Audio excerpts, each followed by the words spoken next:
Hi guys, tonight we are stepping back into a world without switches, thermostats, or central heating humming quietly behind the walls. You find yourself in a medieval village, the air thick with the smell of wood smoke and damp earth. A faint mist curls between the thatched cottages, and every sound seems muffled by the cold. You can almost feel the frost biting at your fingertips already. If you were one of the peasants who lived here, wrapped in coarse wool and hoping the fire doesn't die before morning, well, let's just say you probably wouldn't survive the week without help. So, before you get comfortable, take a moment to like the video and subscribe, but only if you genuinely enjoy what I do here. And tell me in the comments where you're listening from and what time it is for you. Now, dim the lights. You trudge down a muddy lane, boots sinking into the frozen ruts. The cottages seem small, half swallowed by the earth, as if huddling for warmth. Smoke curls weakly from low holes in the roofs. Inside, someone coughs, and the faint sound of a baby crying filters through a thin wooden door. You lift the latch and step into a peasant home around the year 1300. The first thing you notice is the smell: wood smoke, damp straw, old wool, and something faintly sour. The air is thick enough to taste. The single room is dim, smoky, and small, yet it is the entire world for the family who lives here. The floor is packed earth, the walls are a patchwork of sticks and mud, and the roof droops under bundles of thatch. A single fire pit smoulders in the center of the room, glowing faintly like the last heartbeat of summer. This is warmth, but only barely. You look around and realize there is no chimney. The smoke from the fire gathers in heavy clouds near the ceiling before escaping through a hole in the roof. Your eyes sting, and you cough as you try to see through it. The family sits close together around the fire, faces ruddy from heat on one side, pale from cold on the other. The children's clothes are made of rough spun wool, patched over and over again. One of them clutches a piece of stale bread, chewing slowly, as if trying to stretch warmth from it. You sit near the hearth, feeling the ground still cold beneath you. The fire's warmth fades quickly into the air, but it is life itself here. Without it, the night would be deadly. You can almost hear the winter outside, whispering through the cracks in the walls. The mother stirs a pot that hangs over the flames, its contents a thin pottage of barley, turnip, and maybe a scrap of salted pork if the family is lucky this week. This was the peasant's world before central heating. Heat was precious, scarce, and earned with sweat and smoke. The walls of these homes were made from what was available nearby: sticks, mud, straw, and sometimes animal dung, mixed and pressed between wooden frames. It was cheap, quick to make, and surprisingly strong but not particularly warm. The wind always found its way in. Historians still argue whether medieval peasants truly suffered constant cold or if they simply adapted to it, living in a state where discomfort was as ordinary as daylight. The houses themselves were small for a reason. Smaller rooms were easier to heat, even with a weak fire. Many cottages were built half into the ground to catch the earth's natural insulation.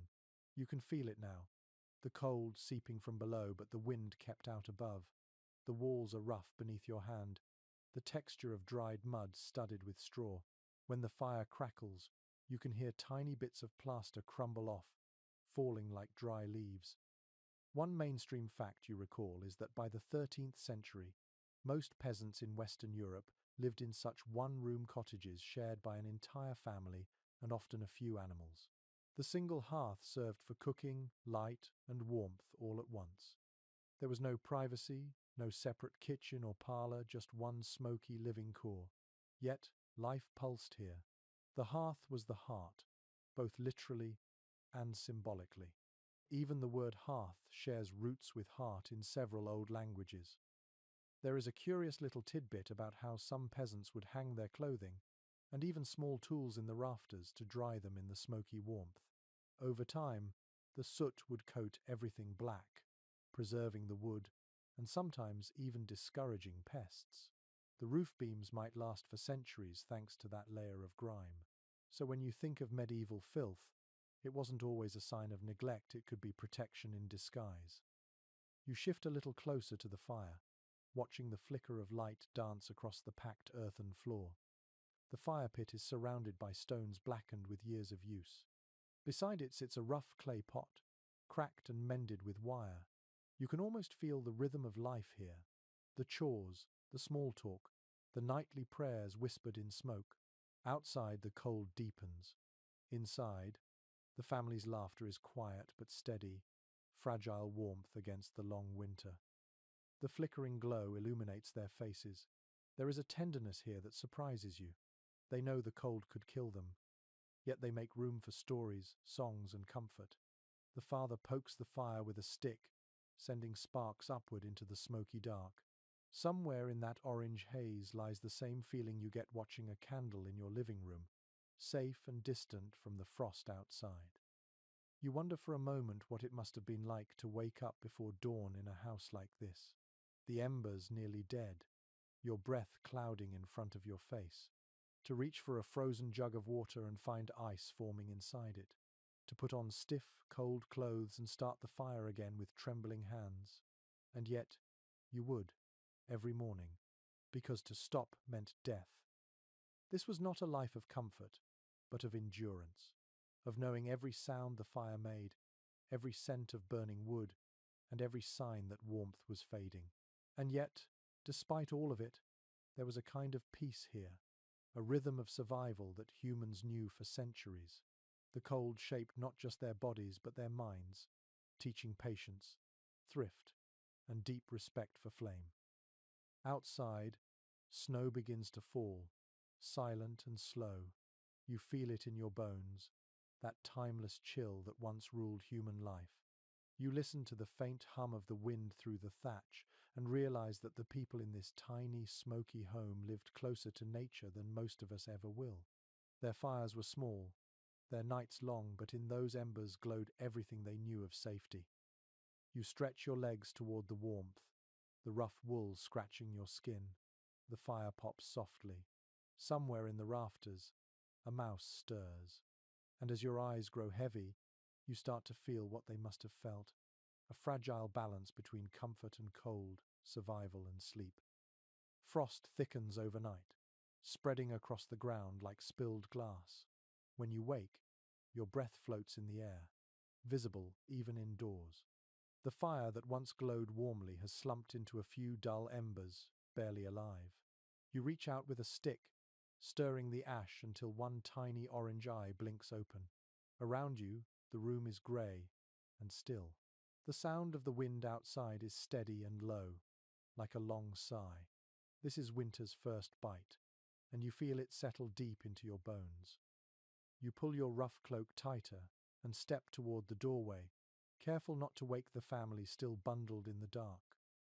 When you open the door, the cold rushes in like an animal, fierce and alive. The air smells of frost and smoke.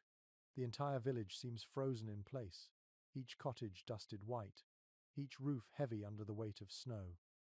Before central heating, homes were constant battles between human warmth and nature's endless chill.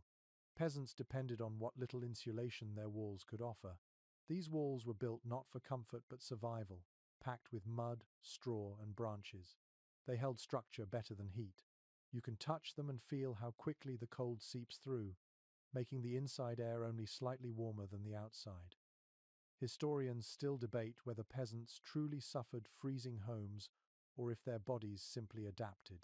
Some argue that generations of living in such cold gave people thicker blood, stronger circulation, and a tolerance modern humans can barely imagine. Others believe that misery was simply the background hum of daily life, so constant that no one thought to complain. You picture yourself living here for years, never truly warm, yet still somehow alive, still working, still laughing. Inside, the layout of the house does not help much. There are no hallways, no rooms to close off. Heat from the fire rises straight up and out, leaving the lower half of the room chilled. The stone or clay walls hold the cold like a sponge. You can feel it in your fingertips as you brush the rough surface. Medieval builders sometimes mixed animal hair or horse dung into the mud to strengthen it, and while it sounds unpleasant, it did make the walls slightly less porous. There is a simple truth that warmth was always fleeting. The fire might warm the space around it, but a few steps away, you would already be cold again. In the corners of the cottage, frost could actually form on the inside of the walls during the harshest winters. To sit too far from the hearth meant numb fingers, numb toes, and eventually, a dangerous chill that no blanket could chase away. A curious tidbit: some peasants in particularly cold regions like Scandinavia would seal up the smallest cracks in their walls with moss or even animal fat. It was primitive insulation, but it worked surprisingly well. You can imagine scraping lichen and moss from trees, pressing it into the gaps, your fingers stiff from cold but determined to block the wind. The earthy smell would linger all winter long, a quiet reminder of the forest that helped you survive. The average indoor temperature in winter might hover around 5 to 10 degrees Celsius, maybe less during bad years. You breathe deeply, feeling the cold settle in your chest. Imagine sleeping in that, working in that, eating in that, day after day. When warmth is so rare, every small improvement feels miraculous. A thicker cloak, a better roof, a few extra logs, all of it means comfort. When you step outside again, you hear the faint crackle of frost beneath your boots. The trees beyond the village are bare and grey, their branches clawing at a pale sky. Somewhere in the distance, a dog barks, then falls silent. The quiet feels endless, almost holy. Yet for the peasants who lived through it, this season was not a time for reflection but survival. Every hour of daylight mattered. Every scrap of fuel had to be stretched carefully. You glance back at the row of cottages. Smoke curls thinly from roof vents, showing that other families have stirred their fires to life. A few villagers emerge, faces red from cold, carrying bundles of sticks. One man coughs harshly, his breath leaving clouds in the air. You nod to him and move on, crunching over snow toward the edge of the settlement.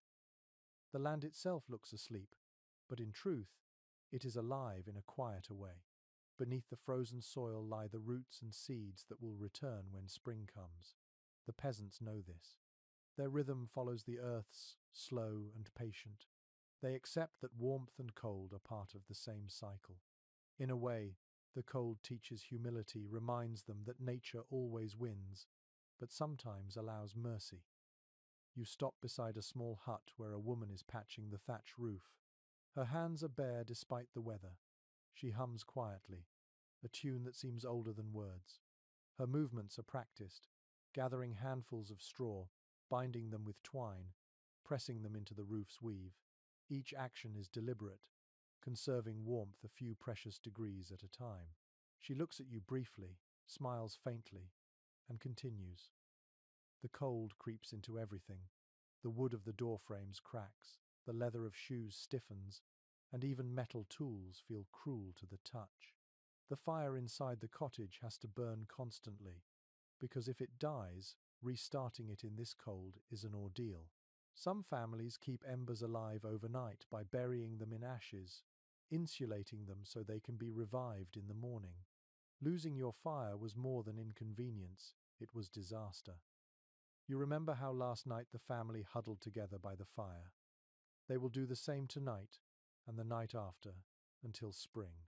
They will seal the door as best they can, hang cloth over the gaps, and pray that the wind does not change. The air will still taste of smoke, but that is the flavor of life. As you stand outside watching the pale sun rise over the snowy hills, you begin to feel the odd beauty in all of this. The quiet rhythm of the seasons, the smallness of the cottages against the landscape, the soft glow of fires in the distance, all of it carries a strange peace. The peasants did not have warmth as we do, but they had something else, an intimacy with their environment that modern comfort often replaces with forgetfulness. You close your eyes for a moment. You can feel the bite of the cold on your cheeks, hear the faint hiss of snow falling on thatch, smell the smoke of wood mixed with damp air. Somewhere in that sensory haze is a lesson that warmth, when it finally comes, means more after the frost. The fire crackles back to life. a dim red glow spreading across the hearth like the slow beating of a tired heart. You crouch closer, hands extended, feeling the warmth seep into your fingers. Smoke curls up into the dark rafters, and you realize this faint, flickering light is the center of everything. Without it, the home is only shadow and frost. This small hearth is the pulse of the household, its warmth, the measure of life itself. In most peasant cottages there was only one fire.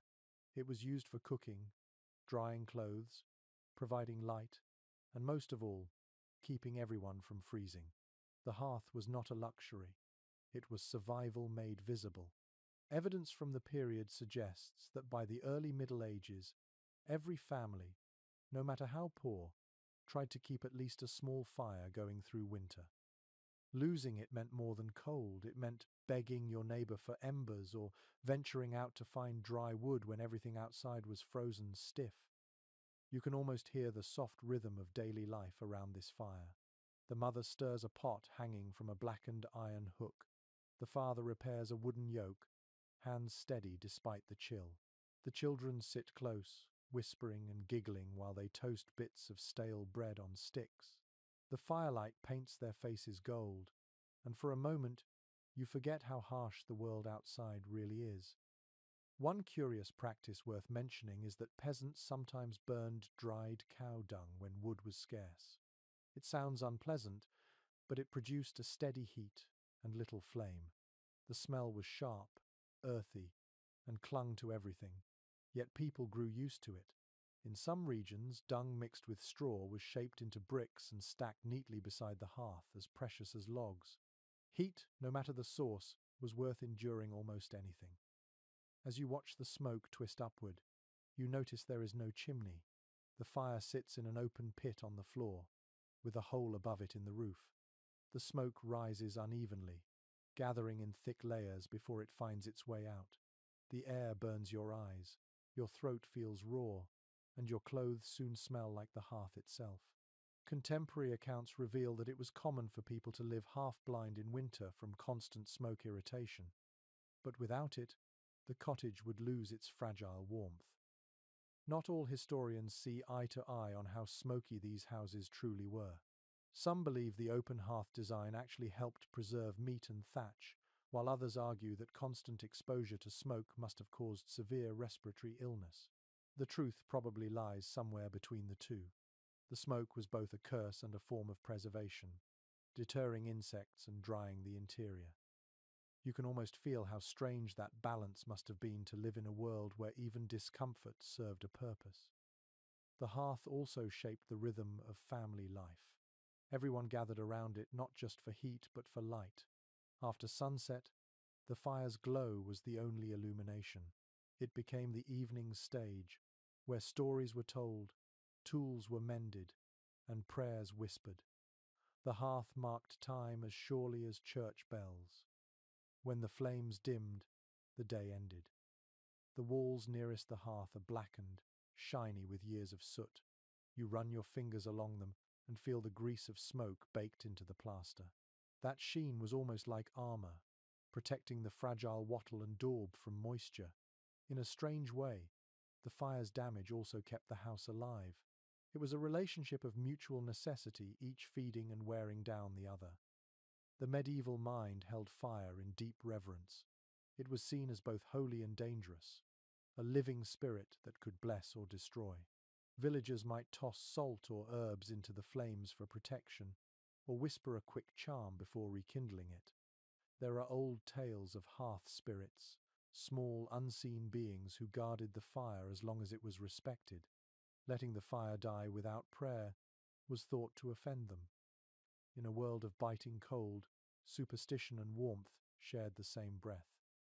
You glance up toward the rafters, where bundles of herbs hang drying in the smoky air. Sage, rosemary, and thyme. They add a faint sweetness to the heavy scent of burning oak. The smoke preserves them, and in turn, they lend the air a kind of healing fragrance. The interplay of aroma, heat, and sound feels ancient, eternal.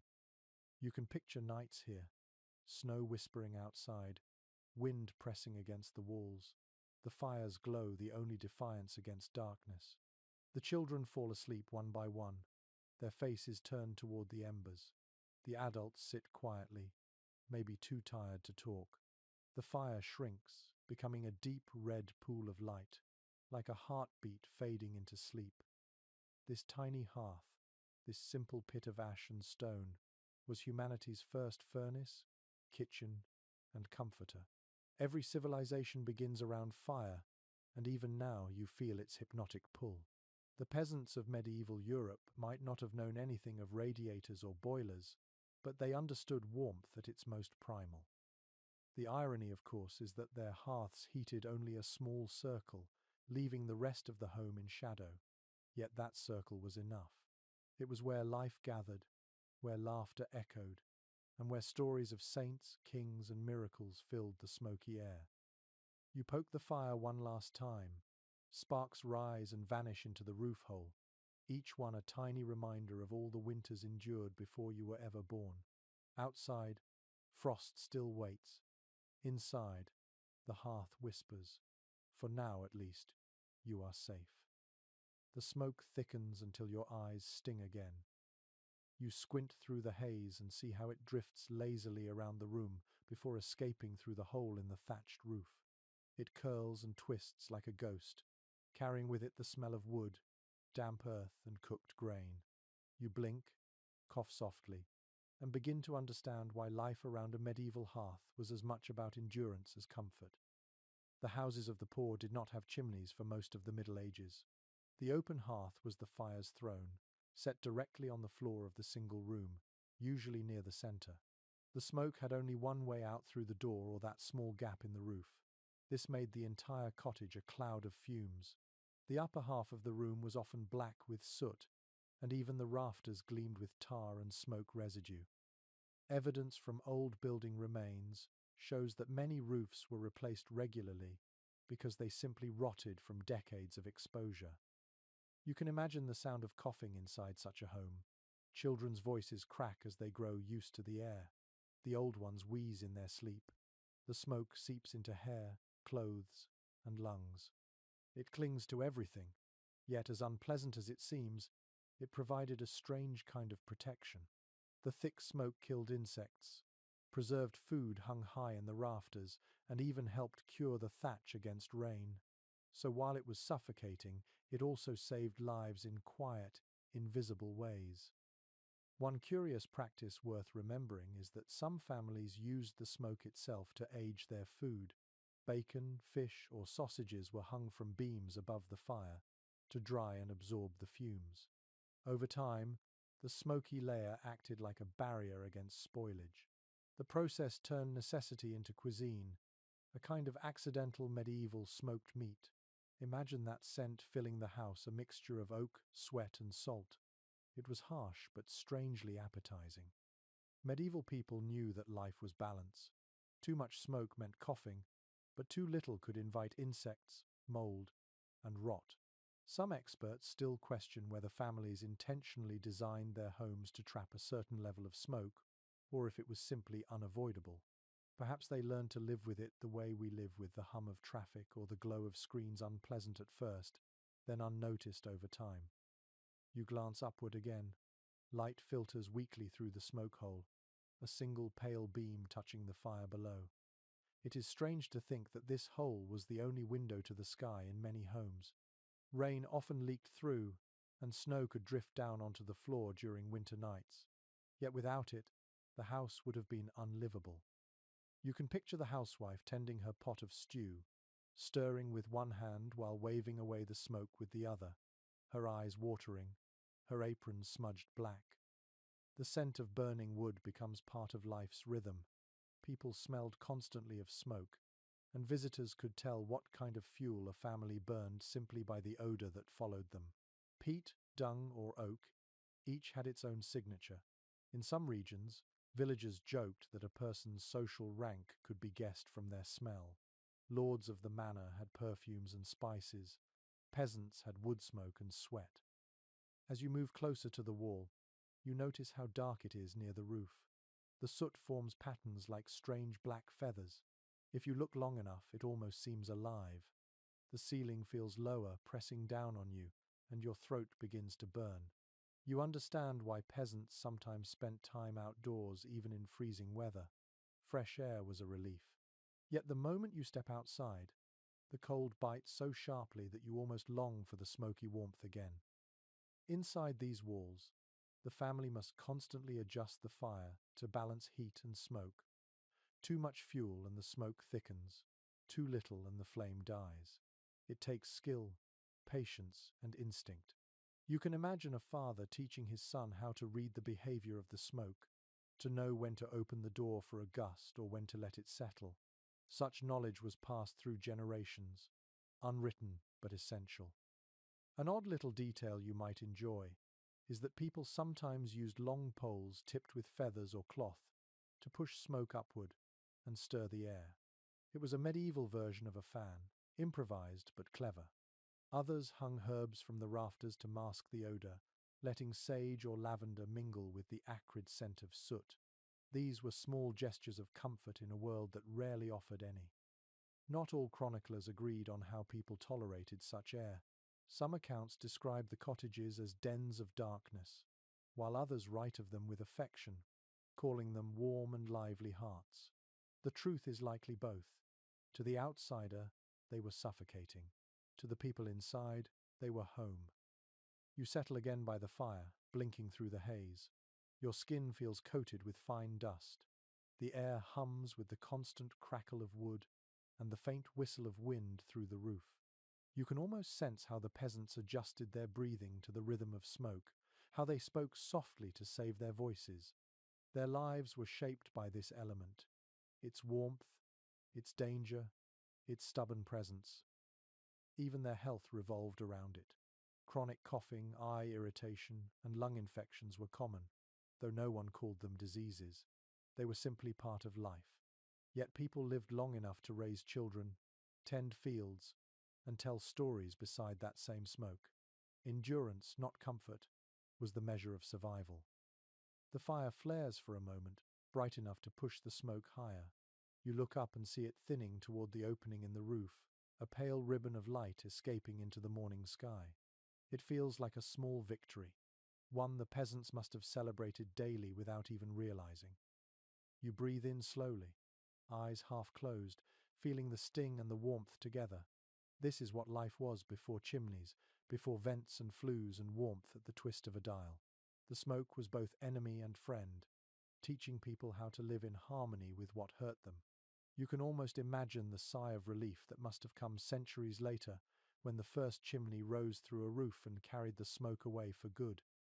The morning sun creeps through the smoke hole, brushing the wall with a faint golden light. You move closer and trace the surface with your fingertips. It feels uneven, cool, and gritty. This is wattle-and-daub, the skin of medieval life. The wall breathes faintly, smelling of earth and straw, holding together through patience and luck. To a modern eye, it looks fragile, almost temporary, yet it has stood through wind and snow for years. Wattle and daub was the heart of peasant architecture. Builders wove flexible sticks, called wattles, into a loose lattice between wooden beams. Then they covered it with a mixture of mud, straw, clay, and sometimes animal dung. Once dried, it hardened into a surprisingly sturdy surface. Records from the time suggest this humble method could last decades if maintained. It was cheap, light, and easy to repair. The peasants who built with it understood their materials the way a baker understands dough. They could tell by touch when the mud was too wet or the straw too short. You crouch to look closer. The dried mud still shows the fingerprints of whoever shaped it. Perhaps the hands were small, maybe a woman or an older child helping build their family's home. You can imagine the rhythm of it. Slap, press, smooth, repeat. There is an intimacy in this kind of work, a connection between body and shelter that modern construction rarely offers. A small, often overlooked fact here is that animal dung was not just filler. It acted as a natural binder, strengthening the mix and helping it resist cracking. The smell faded quickly, leaving only a faint, earthy scent. Some villagers even added bits of hair or crushed shells to improve the texture. To them, the wall was alive, something that needed tending and patching like a garden. Not all experts agree on how effective these walls were at keeping out the cold. Some claim wattle and daub provided decent insulation if the cracks were sealed and the structure well maintained. Others insist it trapped dampness and made homes clammy. The truth seems to depend on local skill and weather. In drier climates, the walls held heat. In wet regions, they soaked it up like a sponge. Either way, the peasants made do. You step back to see the full wall. The light plays over the straw fibers embedded in the mud, giving it a soft, golden hue. When the firelight flickers, the surface almost seems to move, as though the house itself is breathing. You can picture children running their hands along it, tracing the bumps and ridges like patterns on skin. The wall was not just structure, it was the memory of work and weather, a living archive of touch. Occasionally, wealthier villagers or craftsmen whitewashed their walls with lime plaster. This gave them a cleaner appearance and helped reflect light from the hearth. But the coating had another benefit. It acted as a mild disinfectant, killing insects and bacteria. Chronicles from certain monasteries mention lime washing as a spiritual act, a way to purify both the home and the soul. You can imagine peasants copying the habit in smaller, humbler ways. A peculiar little custom appears in some old villages, where families pressed small tokens or carvings into fresh daub for luck. Coins, charms, or simple symbols, a cross, a circle, or even a handprint were buried inside the walls to guard against evil spirits. Sometimes builders found these centuries later, still hidden, their meanings long forgotten. You can almost feel the superstition mixed with practicality in that gesture, protection built into the very clay that kept out the wind. Inside the house, the wall's imperfections catch the light in soft, irregular waves. Each lump and crack tells a story of repair after a storm or a child's careless bump. The people who lived here never thought of perfection as something smooth or uniform. They valued strength, not symmetry. The wall might crumble a little each winter, but by spring, new mud would fill the gaps. The home was never finished, only cared for. There is a kind of peace in that philosophy. You think about how everything in modern life is built to last without touch, while here, survival meant constant contact, patching, stirring, shaping, feeling. Every inch of the home bore the mark of its makers. Even the imperfections were reminders of persistence. You press your palm flat against the surface. The wall holds the chill of night, but beneath it lies warmth from the hearth's lingering heat. It feels alive, a blend of cold and memory. You wonder how many winters this structure has endured, how many storms rattled its frame, while families inside pressed closer together, whispering that the walls would hold. Somewhere outside, you hear the creak of wooden wheels and the call of a man leading an ox. The sound filters through the wattle and daub like a faint echo. The walls do not silence the world, they soften it. Inside, everything feels close and muted. Even the wind becomes a sigh instead of a roar. An image comes to mind. A peasant woman in midwinter, kneeling beside a cracked patch of wall, mixing mud and straw in a bucket with bare hands, repairing her home by touch. Her movements are slow, practiced, almost meditative. She hums softly as she works. The children nearby gather straw for her, and the smell of earth and smoke blends into the quiet rhythm of survival. That was daily life before central heating, a constant, tender negotiation with the elements. The house was not an escape from nature, but a conversation with it. Every surface bore proof of that dialogue. Smoke above, mud below, straw and wood between. You lean your shoulder against the wall and feel its quiet sturdiness. It holds more than warmth, it holds centuries of human persistence. The same hands that sowed seed and milked cows also built shelter from soil and straw. The same patience that endured hunger built walls thick enough to endure winter. The fire behind you crackles softly, sending a glow that dances across the wattle's uneven face. You feel both the fragility and strength of it, how something so simple could cradle life through the coldest nights. You take a step away from the wall and look down. Beneath your feet, the floor is not made of stone or wood but of earth, compacted and uneven, dusted with ash and straw. It feels cool and gritty under your soles. When you shift your weight, the surface gives slightly, releasing a faint scent of soil and smoke. This is where daily life unfolds, where crumbs, tears, and embers all fall to the same place. In a medieval peasant's home, floors were usually made of packed dirt, known as a beaten earth floor. Contemporary accounts describe them as dark, rough, and alive with the smell of the land. People would sweep them often with birch brooms, but dust always returned. Over time, the surface hardened, like clay from constant foot traffic, becoming smooth where people walked most, and rough where they didn't. It was both floor and ground, a reminder that the line between house and world was thin. To keep the surface from turning to mud during wet seasons, peasants covered it with rushes, reeds, or straw. These were replaced a few times a year, though not nearly as often as one might hope. Chronicles from the period mention the stench that developed when the old layers were left too long, hiding scraps of food, insects, and waste. Still, to the peasants, this was comfort. The rushes offered a cushion against the cold earth, a faint rustle underfoot that reminded them of fields in summer. An interesting practice described in village records is the sprinkling of herbs or flowers among the rushes. Lavender, mint, and marjoram were popular choices when available. They did not only perfume the air but also helped deter fleas and mice. Imagine the scent rising faintly whenever someone stepped across the floor, mingling with wood smoke and cooking smells. The home became its own kind of incense. Not all scholars agree on how filthy these rush-strewn floors truly were. Some insist that the image of medieval squalor is exaggerated by later writers seeking to highlight their own progress. Others point to archaeological evidence showing layers of decomposed vegetation several inches thick in some homes. Perhaps it depended on the family, the season, and the strength of the hearth fire. In any case, life was a compromise between warmth and cleanliness. You crouch to study the texture of the floor.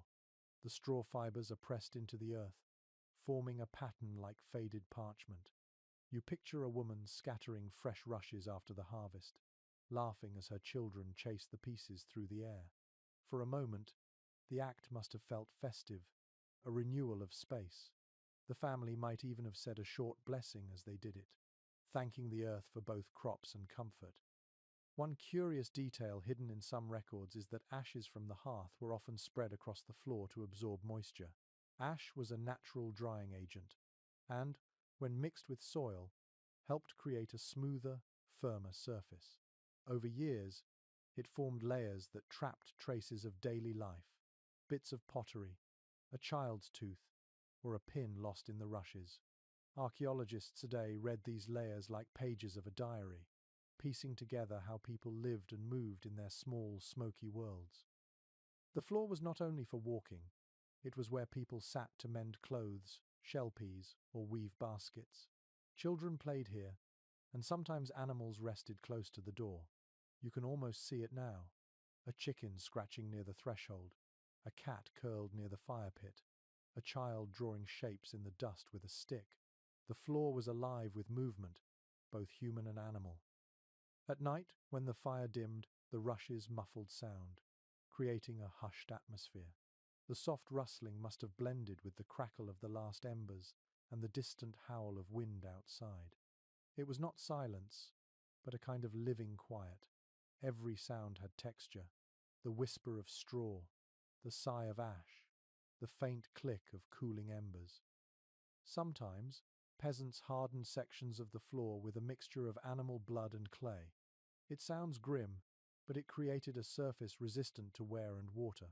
Over time, the color darkened to a rich brown, polished by generations of bare feet. You imagine how it might have gleamed faintly in firelight, a handmade kind of beauty rising from necessity. The earth floor also carried a deeper symbolism. To live close to the soil meant to live close to God's creation. Medieval sermons often reminded peasants that, "From dust you came, and to dust you shall return." For them, it was not a poetic phrase, but a daily truth felt through the soles of their feet. The ground beneath their homes was the same that grew their food and received their dead. Every step carried that quiet reminder of life's cycle. Over time, the smell of the floor became part of what home meant. Damp after rain, warm and dusty in summer, smoky near the hearth. It changed with the weather and told stories no one needed to speak aloud. If the air smelled too wet, it meant the roof was leaking. If it smelled burnt, the fire had flared too high. The earth itself was a kind of messenger. You brush your hand over the dirt and watch a few motes of dust drift upward. They shimmer briefly in the light from the roof hole, turning golden before disappearing into shadow. This is what history feels like up close, quiet, textured, patient. The peasants did not build grand monuments, but every packed handful of soil underfoot carried their persistence. When you stand again, your feet are dusty, your fingers marked with a thin film of ash, yet you feel strangely grounded. The simplicity of the floor, its raw honesty, speaks of endurance more than poverty. It reminds you that comfort has always been a matter of degree, and even the roughest surface can hold a kind of grace when seen by firelight.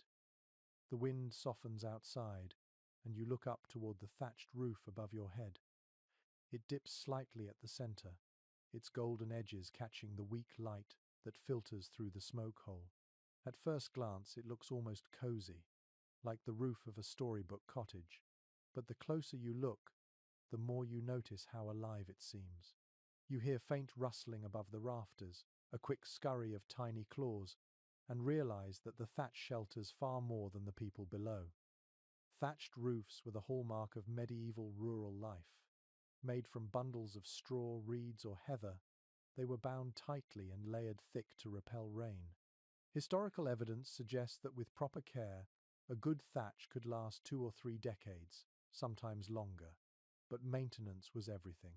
The peasants who lived beneath these roofs knew how to replace sections each year, weaving in fresh straw like tailors mending a beloved coat.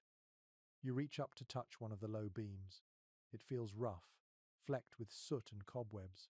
The rafters were often cut from young trees, still slightly curved, giving the roof its gentle slope. Between them, the straw is packed so densely that you can almost hear the soft sigh of trapped air when the wind passes over it.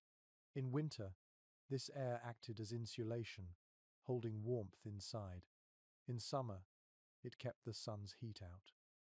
The design was simple but ingenious, shaped by centuries of trial and error. An odd little custom recorded in old village notes describes how families placed charms inside the thatch for protection. It might be a carved wooden cross, a scrap of cloth, or even a dead weasel to ward off vermin. To modern minds it sounds absurd, but to them the roof was sacred space. It was the line between the human world and the unpredictable heavens. Not all historians agree on how effective thatch truly was at keeping out weather. Some argue that well-made roofs were nearly waterproof, while others insist they leaked constantly during storms. Perhaps both are true.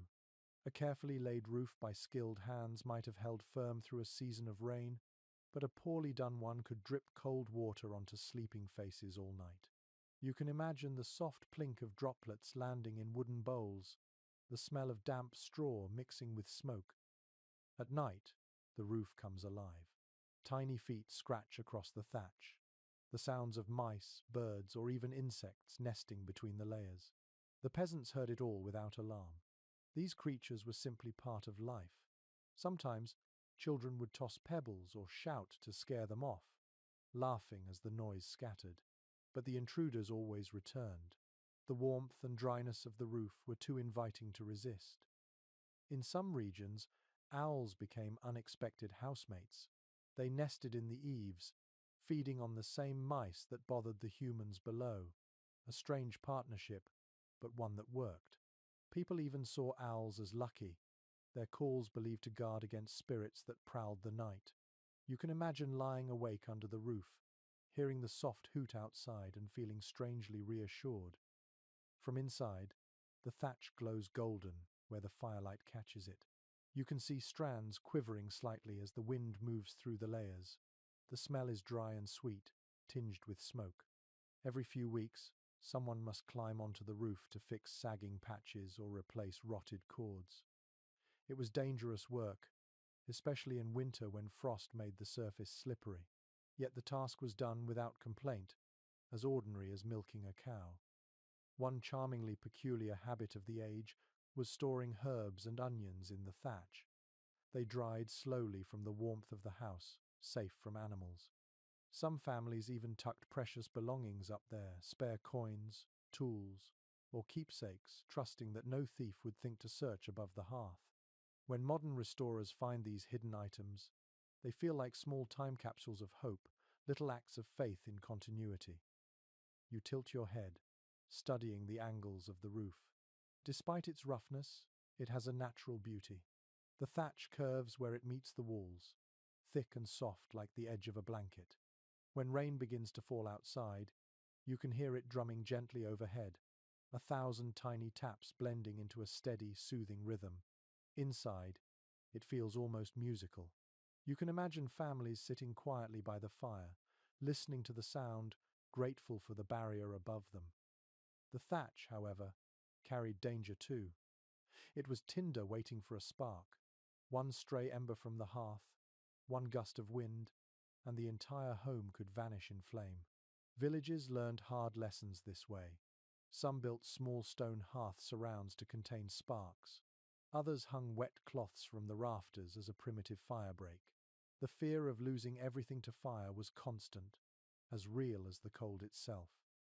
You think for a moment about the builders who laid these roofs. They must have known every rhythm of weather, every shift of wind. Their craft was passed from father to son, their fingers trained to twist straw in just the right direction so that water would slide away. It was a quiet art, built not from wealth, but from observation. As the rain continues, you notice how the sound above changes with the force of the wind. When it gusts, the straw hisses softly, but the structure holds. The air inside stays still and calm. For a moment, you understand why medieval people saw their roofs almost as living companions, protective, moody, and deserving of care. The room grows darker as the fire burns lower, and you can just make out the shapes of dried herbs hanging from the rafters. Their faint fragrance mingles with the smell of thatch, ash, and smoke. The air feels thick, familiar, and safe. You close your eyes and listen. The roof whispers its lullaby of rain and rustle, the same sound that carried countless families through countless winters. You open your eyes once more, glancing up at the golden weave overhead. The thatch may be rough and alive with hidden creatures, but it is also soft, protective, and human. It reminds you that even the simplest things, when built with care, can hold the warmth of generations. The morning light filters faintly through a small square opening in the wall. You move closer and find not glass but a thin sheet of translucent material stretched over a wooden frame. It looks fragile, like something that could crumble at a touch. You reach out and feel its texture, smooth yet oddly uneven. This is your window, though it does little to keep out the chill. Windows in medieval peasant homes were rare, small, and practical rather than decorative. Some had nothing more than wooden shutters to close at night. Others used horns scraped thin or oiled cloth to let in light while keeping out the worst of the wind. Historical records mention how these improvised panes blurred the outside world into soft shapes, turning daylight into a gentle golden haze. Imagine sitting near such a window on a winter morning, seeing trees and sky as if through a dream. You lift the shutter and let the cold rush in. The air bites sharply against your skin, carrying the smell of frost and smoke. You pull the panel closed again, and the difference is immediate. The air inside feels thicker, safer, though still far from warm. The family who lives here would keep the shutters tight most of the day, saving every scrap of heat the fire produced. Light was a luxury like warmth, measured carefully and never wasted. An interesting detail from some surviving cottages shows that wealthier peasants sometimes used parchment instead of horn. It was stretched tightly over small frames and treated with oil to make it translucent. The result was beautiful in its simplicity, a soft amber glow, gentle on the eyes. You can almost picture the golden light filling the smoky room, catching the edges of pots and hands, giving everything a quiet radiance. Not all researchers agree on how effective these materials were. Some believe they made little difference against the cold, while others argue that even a thin membrane could stop drafts and make the house noticeably more comfortable. Perhaps both are true, depending on how well they were fitted. What matters is the intention, the constant, patient effort to hold warmth inside, even when nature resisted. You lean closer to the frame and notice how it rattles slightly in the wind. The wood is rough and warped from years of damp weather. Someone has stuffed bits of cloth and straw into the gaps to stop the air from leaking in. The smell of dry grass rises faintly when the wind presses harder, reminding you of summer fields long gone. Such small tricks were part of everyday life. People learned to read their homes like living creatures, always listening for where the cold crept in. One curious discovery by archaeologists is that some windowsills were lined with clay mixed with hair or moss. This strange mixture helped seal the frame and absorbed condensation before it dripped. You can imagine the small, clever hands that pressed it into place, knowing it would harden just enough to block the chill. Peasant ingenuity, quiet and constant, shaped comfort in ways that history rarely celebrates. When sunlight strikes the oiled cloth window, the effect is almost magical. The light spreads softly, turning smoke into mist, giving the room a golden shimmer. The people inside may not have called it beautiful, but it must have felt like a blessing during the darkest months. Outside, the world was frozen. Inside, it glowed faintly, alive with warmth and breath. Sometimes, children would press their faces close to the pane, peering out through the blur. They could see the outlines of neighbors moving, the slow flight of a bird, the shimmer of snow. The world outside looked distant, softened, less harsh.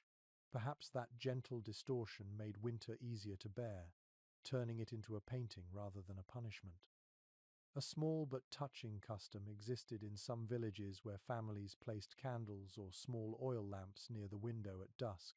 It was not just for light, it was a sign to travelers that warmth and company lay within. The faint glow shining through horn or cloth could be seen from far down the road, a reminder that even in the coldest season, hospitality was sacred. You sit beneath the window now, feeling the faint chill that seeps through its edges. The light moves across your hands like warm honey, and for a moment, the room feels almost comfortable. You understand why medieval people often associated light with divine favor. In a world so dark and smoky, a single beam of sunlight was enough to lift the spirit. Not every day brought light, though. In winter, heavy clouds dimmed the world for weeks. The cottages would grow darker, the only illumination coming from the hearth.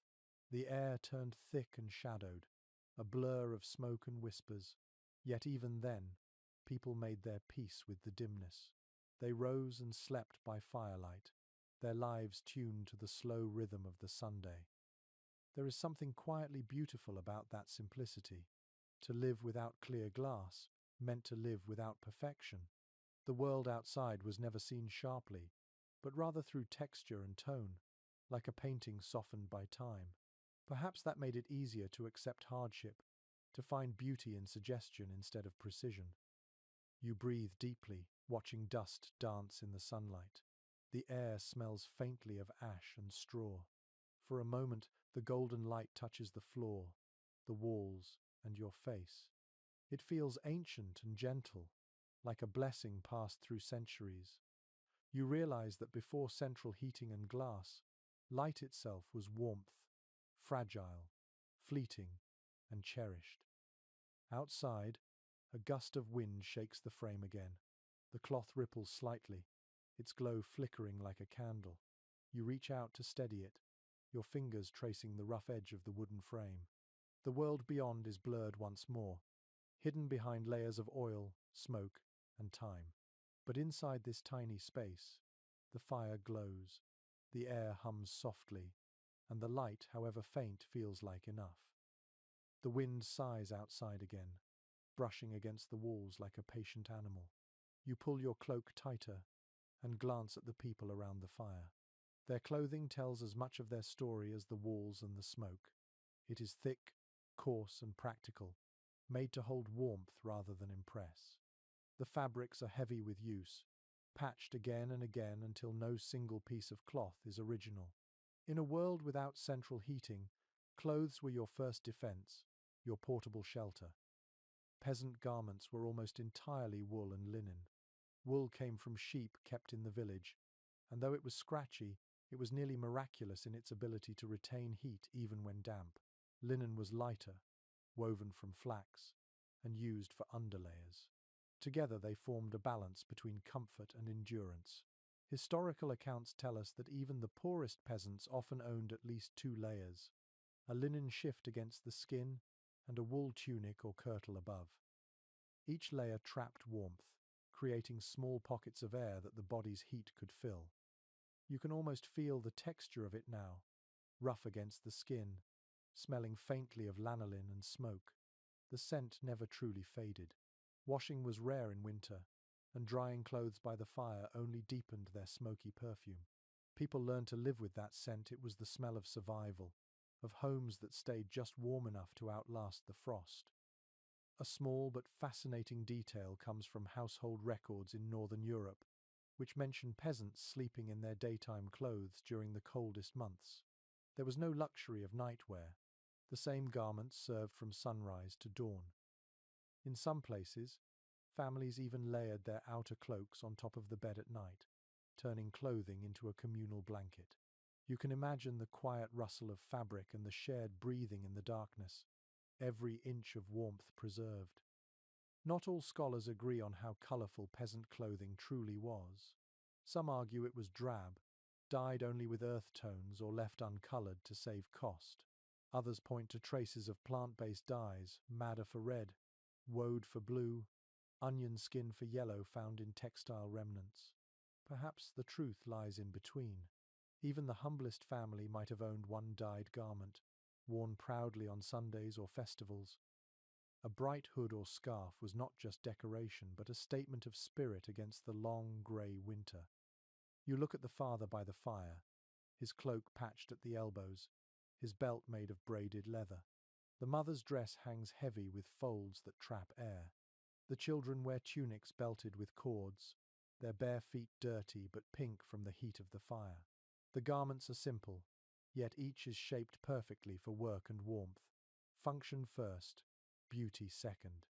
And yet, in the flickering light, there is a certain grace to the way the wool drapes, to the quiet dignity of their repair work.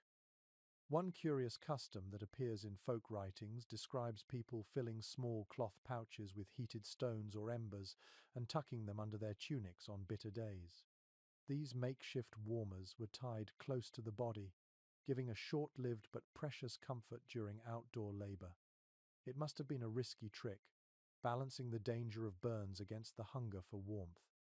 Still, the idea feels familiar, as if every generation since has searched for its own way to carry heat in the cold. You pick up a folded cloak from a bench and shake it out. The fabric feels heavy in your hands, woven thick and uneven. The edges are bound with a darker thread, perhaps from a later repair. Each mend is a record of care, a story stitched quietly into the weave. Clothing was expensive, often handed down through generations, so nothing was wasted. Even worn-out tunics became padding for shoes, bandages for wounds, or rags to wrap infants. The idea of fashion, as we know it, did not exist here. Dress was about need, not novelty, but that does not mean it lacked meaning. To be wrapped in layers of fabric was to be protected, to be alive against the cold's indifference. When people gathered in the fields or markets, their clothing revealed who they were not through wealth, but through labor. The dirt on their hems, the patches on their sleeves, the soot on their cuffs all spoke honestly of the lives they lived. You remember reading that in some villages, unmarried women wore their hair uncovered, while married ones wrapped it in linen veils or coifs. These head coverings trapped warmth around the neck and ears, a small comfort that also marked one's place in the social order. The human need for both warmth and identity wove itself into every thread. The firelight flickers across the folds of cloth drying on a wooden peg. Steam rises faintly where moisture lingers. The smell of wool softens as it warms. You imagine how comforting that sight must have been after hours in frozen fields, a cloak hanging above the fire, drying slowly, promising another day's endurance. A less-known habit in colder parts of Europe was to wear several small layers instead of one thick one. Peasants learned by experience that layers trapped air and kept the body's warmth more efficiently. It is the same principle you follow today with modern winter wear, though they discovered it centuries ago by instinct. You smile at the thought that some knowledge is eternal, handed down without words.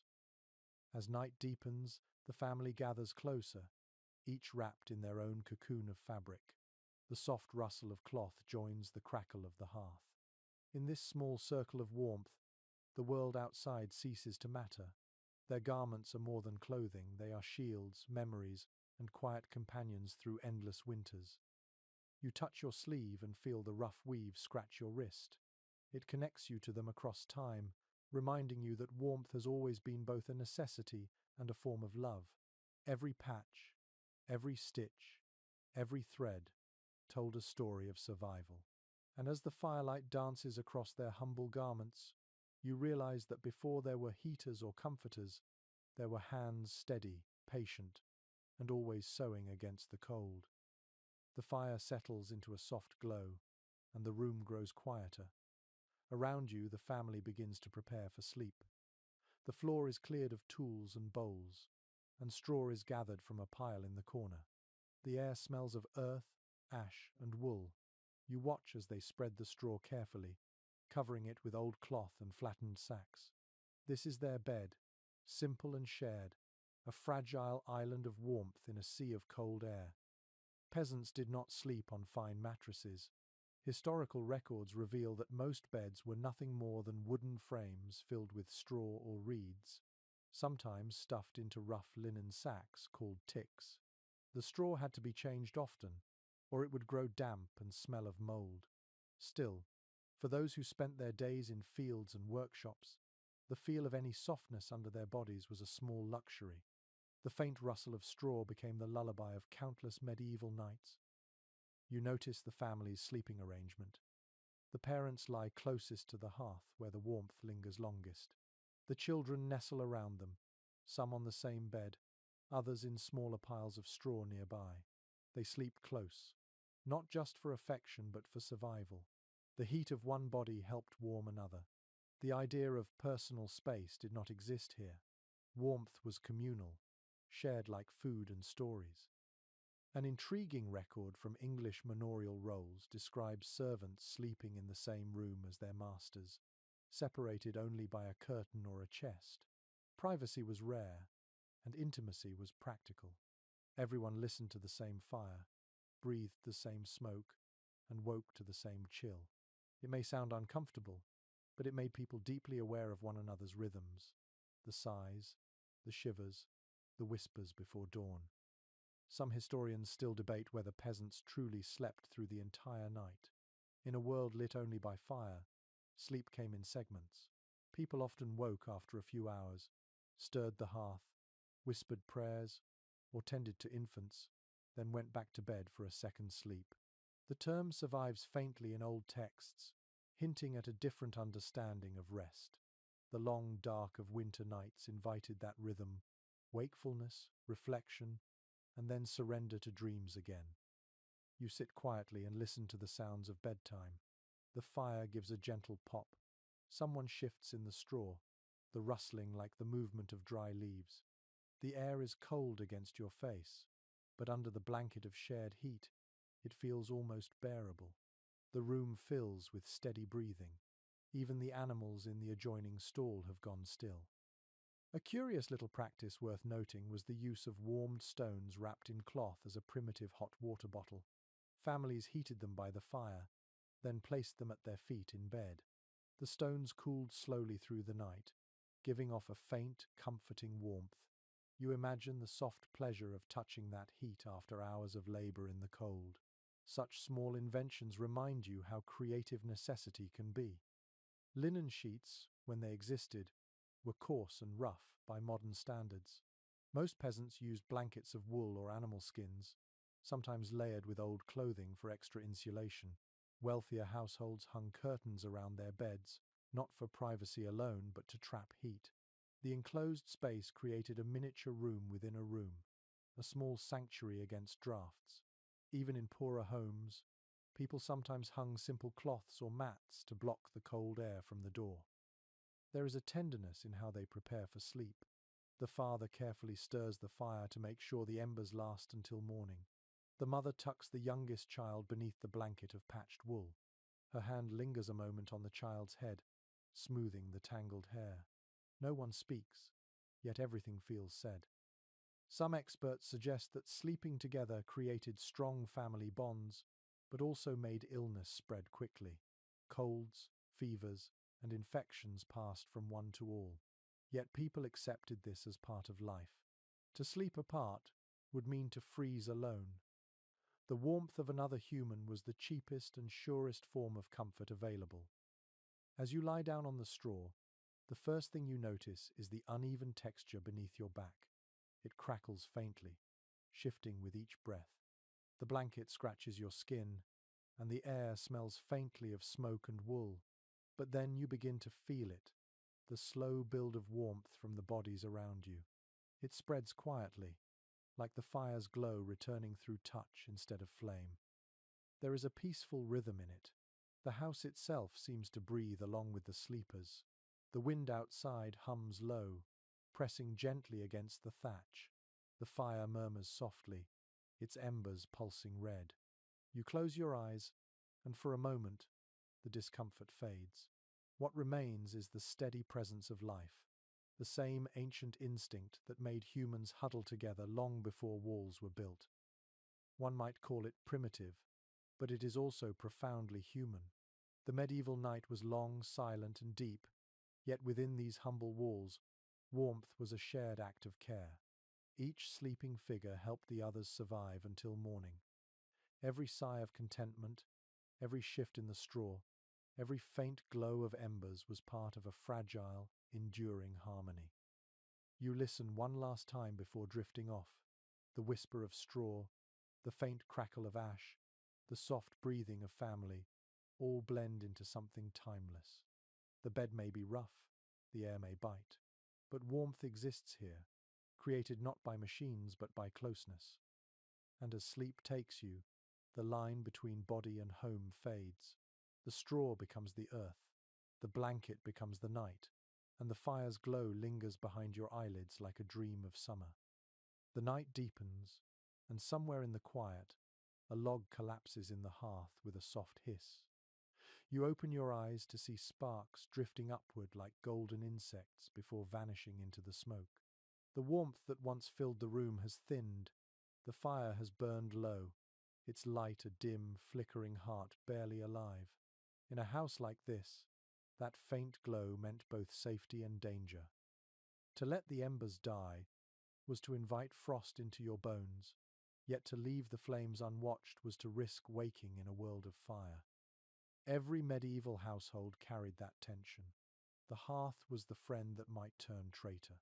Records from manorial courts often mention accidental fires, entire villages lost when one roof caught and spread the flames to its neighbors. Thatched roofs, dry from summer and brittle from smoke, needed only one spark to become kindling. People lived with this awareness always, a quiet fear beneath every comfort. You rise carefully, stepping closer to the hearth. The air near it still trembles with heat. The stones around the fire are blackened, worn smooth by years of tending. You take a long stick and push at the embers, spreading them gently so they breathe again. The faint red brightens for a moment, casting a soft blush on the walls. That simple act, so ordinary, was a nightly ritual for survival. Some families buried the fire under ashes before bed, sealing the heat like a secret.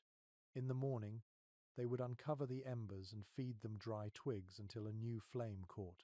The practice was called banking the fire, and it kept the household alive from one day to the next. It was not just convenience. Making fire from scratch was slow and precious. Flint and steel could fail, and tinder could be too damp to catch. A single spark, once lost, meant hours of effort to reclaim it. An odd but fascinating trick mentioned in early writings describes peasants carrying small clay pots of embers from house to house. If a neighbor's fire died, another would share a few glowing coals wrapped in moss or cloth. Warmth passed from one home to another, like a sacred trust. You can imagine them walking through the night, careful steps on frozen earth, the glow of life cupped in both hands. There is disagreement among historians about how often such fires went out completely. Some claim families were meticulous about tending them, while others believe the constant work, illness, and exhaustion made it common for flames to fail. Either way, losing your fire in the dead of winter felt like losing part of your soul. The fire was not just heat, it was continuity. You sit by the hearth again, the smell of wood and smoke thick in the air. The fire murmurs softly, a whisper more than a roar. It feels alive but fragile, a small creature that must be watched. People spoke to it sometimes, muttering blessings or simple thanks. The hearth spirit, they believed, listened. If treated kindly, it would protect the family from harm. If neglected, it might punish them with cold or misfortune. These superstitions sound strange now, but they gave shape to fear, turning uncertainty into ritual. Outside, a faint wind rises. The door rattles slightly, and a draft curls around your ankles. The temperature drops. You picture how many nights were spent like this, half asleep, one ear tuned to the sound of the fire, ready to wake at the wrong crackle or smell of burning straw. There was no deep sleep in such places, only brief surrender. One curious precaution found in some regions was the use of hanging cauldrons or chain hooks above the fire. These kept cooking pots from tipping and spilling embers. Some homes even built a ring of damp clay or stone around the hearth to contain sparks. You can imagine how valuable that small circle of safety felt, a boundary between warmth and destruction. The light flickers weakly now, painting shadows that dance along the walls. You notice how the family's faces glow red in the dimness, their eyes half closed with fatigue. The father stirs, reaching out to shift a log. His movements are instinctive, almost dreamlike, practiced from childhood. Keeping the fire alive is second nature, a rhythm as old as breathing. At times, fires did escape control. Travelers' tales speak of nights when wind swept through open doors and scattered sparks into the straw bedding. Within moments, the room became a storm of light and smoke. Villagers learned to respond quickly, forming chains of people to throw water or smother flames with wet cloths. Yet water was often scarce in winter, and sometimes all they could do was watch and pray. Despite the danger, people could not live without fire. It was too central, too bound to their daily needs. Cooking, light, warmth, and even protection from predators all depended on it.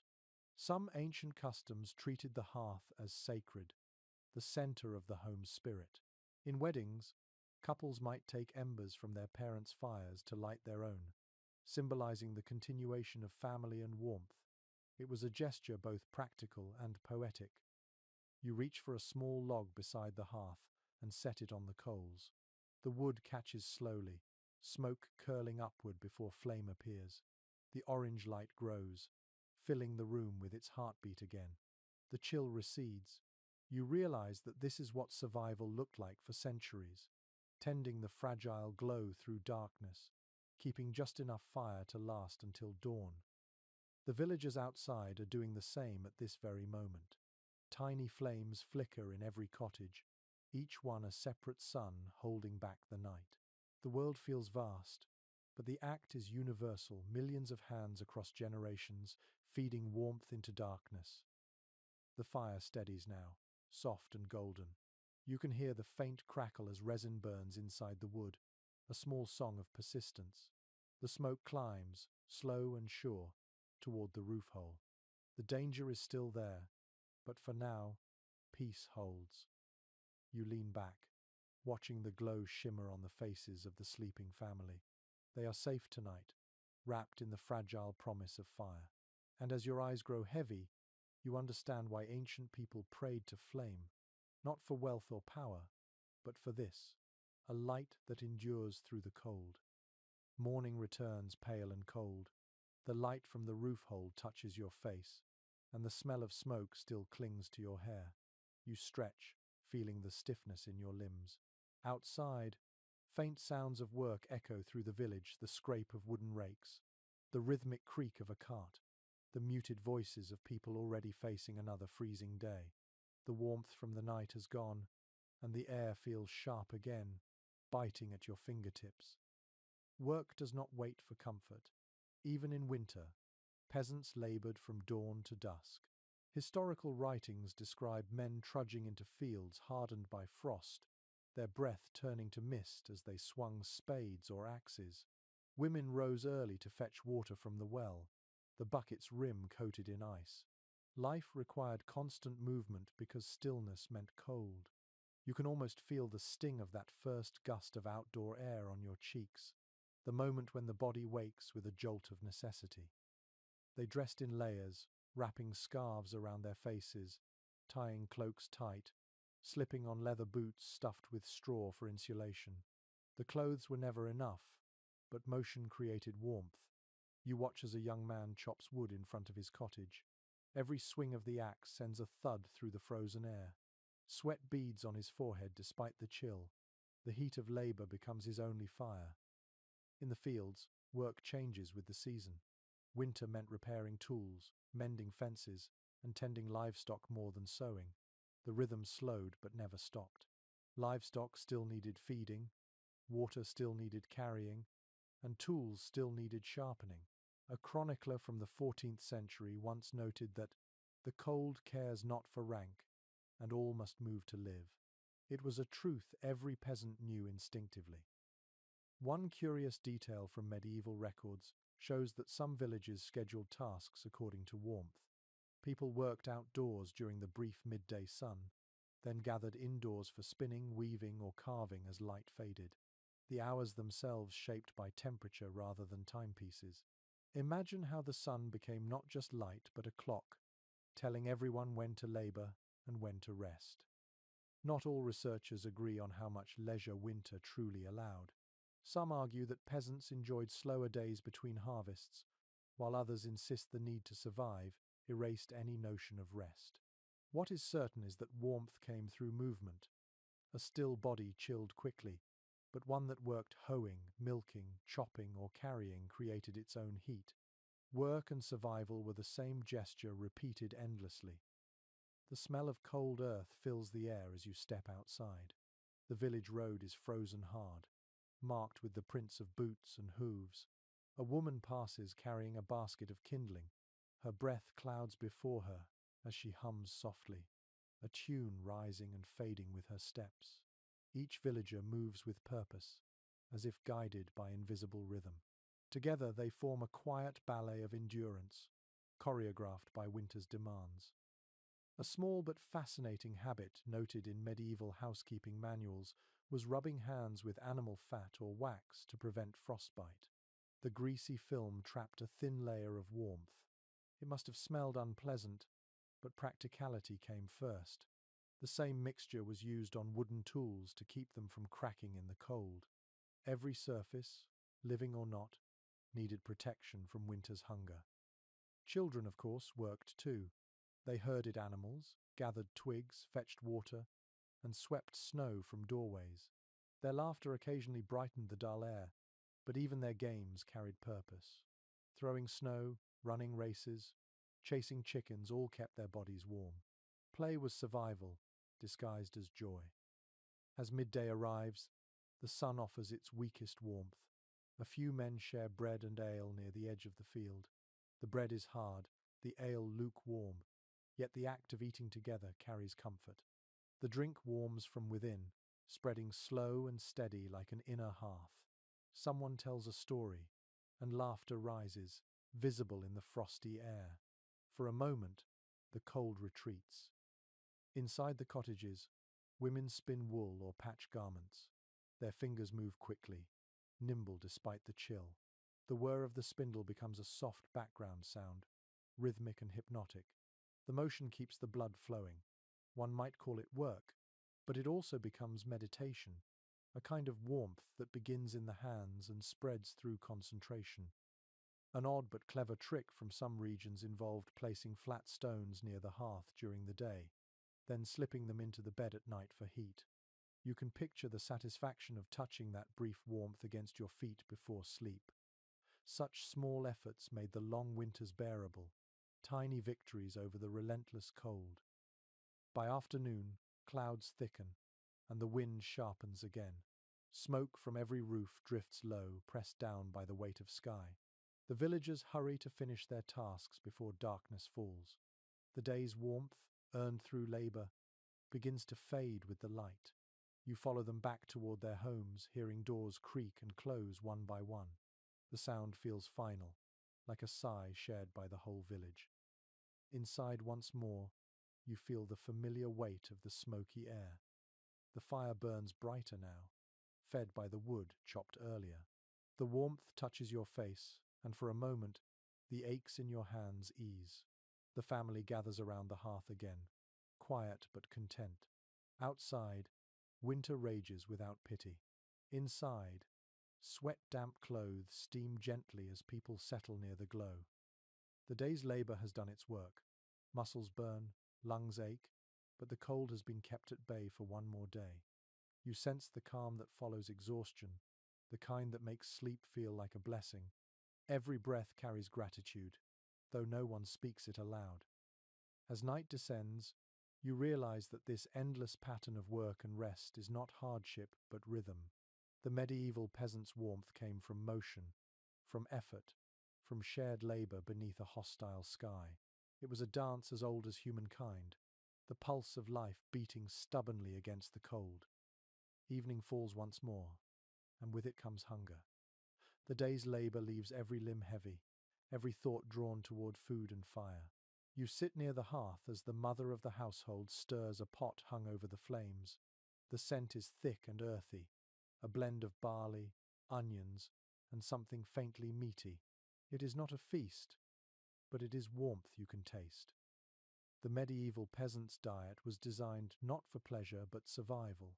Chroniclers of the age often remarked that bread, pottage, and ale formed the trinity of daily nourishment. Bread filled the belly, pottage provided variety, and ale gave strength when water could not be trusted. The food was simple, yet it contained everything needed to endure the cold. Every meal was a calculated act of keeping warm from within. The pottage, a kind of thick soup, changed with the seasons. In summer, it held fresh herbs and greens. In winter, it thickened with grains, dried peas, and root vegetables stored since autumn. On lucky days, a bit of bacon or lard gave it depth. You can imagine the satisfaction of that first spoonful after hours in frozen fields, the steam rising like a promise. An odd yet surprisingly practical custom mentioned in old village notes was the use of hot stones to keep food from cooling too fast. Stones heated in the fire were dropped into the pot, then cleaned and set aside for reuse. It was a small innovation, but in a home without ovens or metal pans, it meant the difference between a warm supper and a cold one. You hear one of the children laugh as a stone hisses in the broth, sending up a puff of steam. Historians continue to discuss how much meat the average peasant actually ate. Some argue it was a rare luxury, reserved for feast days or those who worked for wealthier landowners. Others point to evidence of game and fish in refuse pits, suggesting that resourceful villagers found ways to supplement their diet despite restrictions. The truth likely varied from place to place. What united them all was the awareness that every calorie counted, especially when cold ruled the land. You watch as the family gathers around the pot. Bowls are filled with the thick, steaming mixture. The wooden spoons clatter gently against their rims. The ale, cloudy and slightly sour, is poured into shared cups. Its warmth spreads through your chest as you take a sip, the faint bitterness chased by heat. It is not luxury, but it is life. There is something deeply human in this ritual. Every evening, no matter how bleak the day, the act of eating together restores a sense of balance. The peasants knew that hunger could dull not only the body but also the spirit. Around the hearth, food became memory and comfort, a reminder that warmth could come from flavor as much as from flame. One curious note from medical writings of the time suggests that certain spices, ginger, pepper, and mustard, were believed to heat the blood. These were expensive imports, but even a pinch could transform a meal into medicine. Wealthy households used them freely, while peasants occasionally received them as gifts during holy days. The idea that warmth could be swallowed must have felt like a small miracle. You can almost taste the balance of salt and smoke in the pottage, the way each mouthful lingers. The sound of eating is quiet but rhythmic, punctuated by murmured conversation. The family does not rush. Every spoonful matters. When the pot is nearly empty, the mother adds water, stretches the leftovers, and hangs it back over the fire for tomorrow. Nothing is wasted. As the meal ends, the family sits still for a moment. The heat from food and flame blends in the air, and the mood softens. Hunger is gone, and with it, the sharpness of the cold outside feels less threatening. The body, filled and warmed, can finally relax.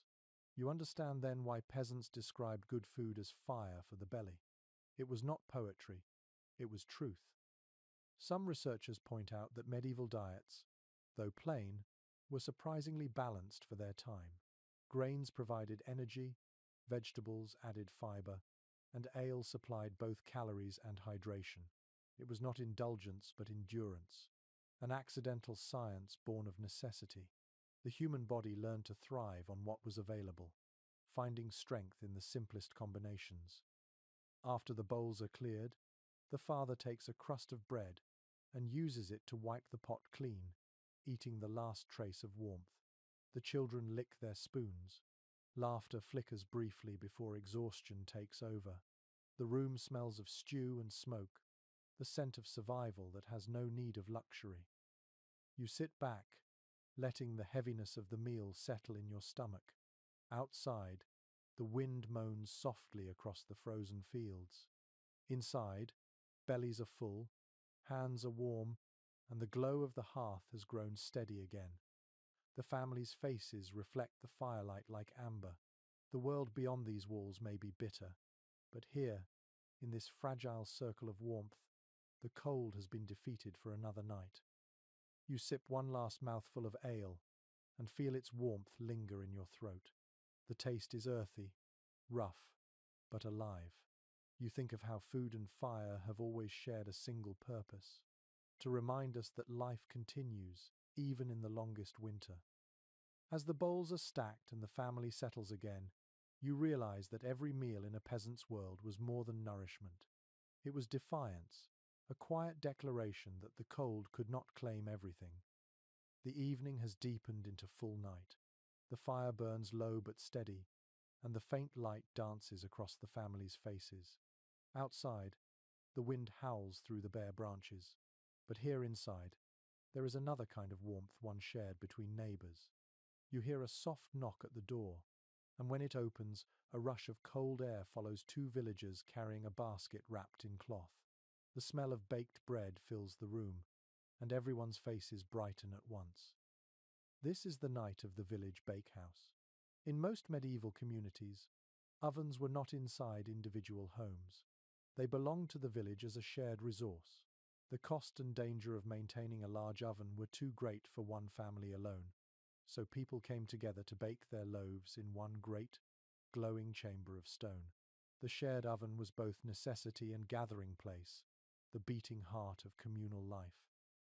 You follow the family through the darkness, their lanterns flickering against the snow. The path winds between cottages until it opens into a small square where smoke curls from a low stone building. The door glows faintly from within.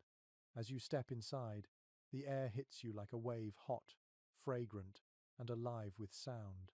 Dozens of loaves sit cooling on wooden planks, their crusts dark and crisp. The smell of yeast, ash, and flour fills your lungs. Chroniclers describe how the village oven, often owned by the lord of the manor or by the church, became a place where news was exchanged and friendships renewed. People gathered while their bread baked, sharing gossip, stories, and sometimes songs. For an hour or two, the hardships of winter seemed lighter. You can almost hear it now, the laughter, the hiss of heat, the rhythm of work made joyful by company. An odd little tradition recorded in some regions was marking loaves with unique symbols before baking. Families cut or pressed their own signs, a cross, a line, a pattern of dots into the dough to claim it later. The oven might hold dozens of loaves at once, and these marks were both identification and protection. The cross in particular was thought to bless the bread, ensuring it rose well and fed the family safely. You imagine the small pride in seeing your mark come out golden and perfect. Not every historian agrees on how often the communal oven was used. Some believe it was weekly, tied to the rhythm of Sabbath rest, while others think poorer families baked less often, stretching their loaves for as long as possible. In hard winters, bread could grow tough and dry, softened only by dipping it into hot broth or ale. But whether weekly or rare, the visit to the oven was always a highlight. It meant warmth, companionship, and the smell of comfort spreading through the frozen village. The oven itself was a marvel of craft. Its walls were thick stone lined with clay, able to hold heat for hours. After lighting a fire inside to heat it, the ashes were swept out, and the loaves placed inside on flat paddles. The door was sealed with clay or ash paste to trap the heat. You can picture it, the glow fading as the fire dies, the silence settling as bread slowly rises in the dark. The act feels almost sacred, a transformation shaped by patience and flame. Sometimes, the baker was a hired figure, responsible for tending the oven and collecting a fee or a portion of each loaf as payment. Other times, villagers took turns managing the fire. A common saying went, "He who guards the oven guards the village," because the same flame that baked bread could also keep watch against cold and hunger. One curious and practical detail from medieval household accounts mentions that after the bread was removed, families sometimes used the remaining warmth to cook stews or dry herbs. Nothing was wasted. The heat of the oven, fading slowly through the night, became a shared gift. You can imagine neighbors slipping in quietly after baking time, placing small pots of beans or apples inside to soften overnight. The air in the morning would be filled with the scent of slow-cooked comfort. You glance around the bakehouse. The walls are black with soot, but the atmosphere is cheerful. The faces of the villagers glow in the firelight as they trade loaves and laughter. A child sneaks a piece of crust and is gently scolded before being handed another, warmer one. The sound of voices blends with the hum of the fire like music. Food here is more than sustenance. It is community made visible. The warmth of the oven gathers everyone together, blurring lines of wealth and rank. The poor man's loaf bakes beside the reeves. The same flame touches both.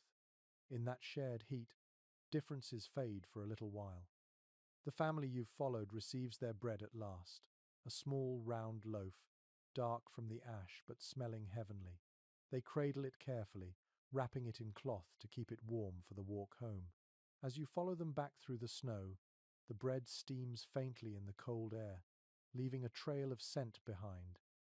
Inside their cottage again, the loaf is placed on the table like a treasure.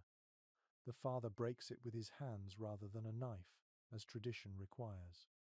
The crust cracks softly, releasing more warmth. The children lean close, breathing in the smell. A piece of bread this fresh is a feast, and even plain, it carries the flavor of the village itself: smoke, wood, labor, and laughter. You take a bite and feel its warmth spread through you. The outside is crisp, the inside dense and chewy. Every crumb speaks of shared work and shared fire. It is simple food, but it holds a quiet perfection born of necessity and togetherness. Outside, the village sleeps beneath its blanket of frost. Inside, the oven's last heat lingers, traveling from hand to hand, from loaf to heart. You close your eyes and realize that in a world without central heating, it was not only fire that kept people alive, but community, the steady warmth of people standing together against the cold. The air inside the cottage carries a new sound now, low grunts and soft shuffling beyond the thin wooden partition. You glance over and notice movement behind a rough wall of boards and straw. A cow's nose pushes through a gap, snorting quietly. The family barely reacts. To them, this is normal life. The animals share their home, not out of affection, but for warmth and survival. It might surprise you, but many medieval peasants kept their livestock inside or directly attached to their living quarters. Historical accounts and surviving longhouses show that humans and animals often shared a single structure, separated only by a wooden screen or low wall. The body heat from cows, goats, and pigs helped raise the temperature of the room by several degrees. It was primitive central heating, powered by hooves and breath. You step closer, the smell becoming stronger, a mix of hay, manure, and damp wool. The floor beneath the animals is layered with straw, changed rarely in winter to conserve effort and warmth. Each movement produces a faint crackle, the rustling of dried reeds mingling with the soft chewing of hay. The warmth radiates gently toward you. It is not pleasant, but it is real. A curious but well-documented custom in some regions was to let chickens roost in the rafters above the family's sleeping area. Their small bodies gave little heat, but their presence was comforting. At dawn, their clucking served as an alarm long before church bells. Imagine waking to that chorus every morning, the rhythm of life marked not by clocks but by the needs of animals. Archaeological remains and written records both confirm this closeness between humans and beasts. Some scholars argue that it blurred the boundary between home and barn so completely that the two were almost one. Others suggest that it reflected not poverty but practicality. Livestock were the family's most valuable assets: food, milk, wool, and fertilizer. Keeping them close was not neglect but protection. The family treats their animals with a quiet familiarity. The father checks the cow's tether, speaking softly under his breath. The mother throws a handful of hay into the pen. The children giggle when a goat bleats impatiently. Life inside this small space is crowded, noisy, and fragrant, yet somehow harmonious. Everyone, human and animal alike, contributes warmth and survival. One interesting finding from old accounts is that peasants often named their animals, not out of sentimentality, but identification. In a village where most creatures looked alike, a name helped track which cow belonged to whom. Yet over time, affection slipped into the routine. A family might mourn the loss of a good milk cow as they would a neighbor. The connection was emotional as much as practical. The sound of breathing fills the air. You can almost feel the moisture building, the warm exhalations rising to meet the smoke curling down from the ceiling. It creates a strange balance, the fire's dry heat mixing with the animal's humid breath, the two forming a livable, if heavy, atmosphere. A detail often overlooked in modern imagination is that this arrangement helped more than temperature. The manure accumulated in winter was valuable fuel for spring crops. It dried slowly inside, then was taken to the fields when the thaw came. Even waste had purpose. Nothing in this world was idle. Not everyone approved of the arrangement. Clergy and visitors from towns often complained of beasts sleeping with men like brothers, calling it indecent or unhealthy. But the villagers ignored such scolding. Their concern was not propriety but survival. The heat of a single cow could mean the difference between comfort and frostbite during the darkest nights. You crouch beside the wooden barrier and meet the slow gaze of the cow. Its breath steams in the air, its hide glossy in the firelight. You can smell its warmth, sharp and animal, but somehow reassuring. The sound of its slow chewing becomes a rhythm that matches the crackle of the fire. In this place, all life moves to one quiet tempo. A small and curious custom recorded in folk traditions mentions whispering blessings to animals on Christmas Eve when it was believed they could speak. Families would feed them extra hay or bread, thanking them for their work through the year. It was a moment of gratitude toward creatures that carried both burden and warmth through winter. You can imagine the flicker of candles, the gentle touch of a hand on fur, and the whispered wish for another year of survival. As the night grows colder outside, the presence of the animals becomes even more noticeable. The room holds a soft, living heat that lingers near the ground. The smell is strong, but it carries safety. The mixture of firelight, straw, and low, steady breath creates a sense of shelter deeper than walls can provide. You realize that this shared life made people deeply aware of the cycles of nature. They knew their animals as individuals, observed their moods, their health, their habits. Warmth was not a gift from wood or stone alone. It came from coexistence. The peasants lived within an ecosystem rather than apart from it. You close your eyes for a moment, listening to the combined heartbeat of the home. The fire pops softly. The cow shifts its weight. Somewhere in the rafters, a chicken rustles its feathers. The air is thick but alive, filled with quiet cooperation. In the flickering light, you understand that before radiators and furnaces, warmth was not a mechanical thing. It was a relationship, a partnership between humans, animals, and the fragile shelter that contained them all. The comfort you feel now is not clean or refined, but it is profoundly human. Morning begins with a faint light, the kind that carries no warmth. The fire is a handful of embers now, and the air bites at your skin the moment you sit up. The family moves quietly, layering cloaks and scarves before stepping outside. You follow them into the pale winter dawn. Frost glitters on every surface, from the branches of trees to the rough wooden fence posts. The village bell tolls softly, summoning people toward the church. The church stands at the center of the settlement, its stone walls grey and cold against the sky. You can see your breath as you walk, each exhale a small cloud. The door creaks open, and you step into a space that feels both vast and frozen. Inside, the air is even colder than outside. The stone absorbs every hint of warmth. You shiver and understand at once that faith, in these centuries, required physical endurance as much as spiritual devotion. Churches in the medieval world were rarely heated. Fire inside was dangerous and often forbidden. The flicker of candles and the breath of worshippers were the only warmth to be found.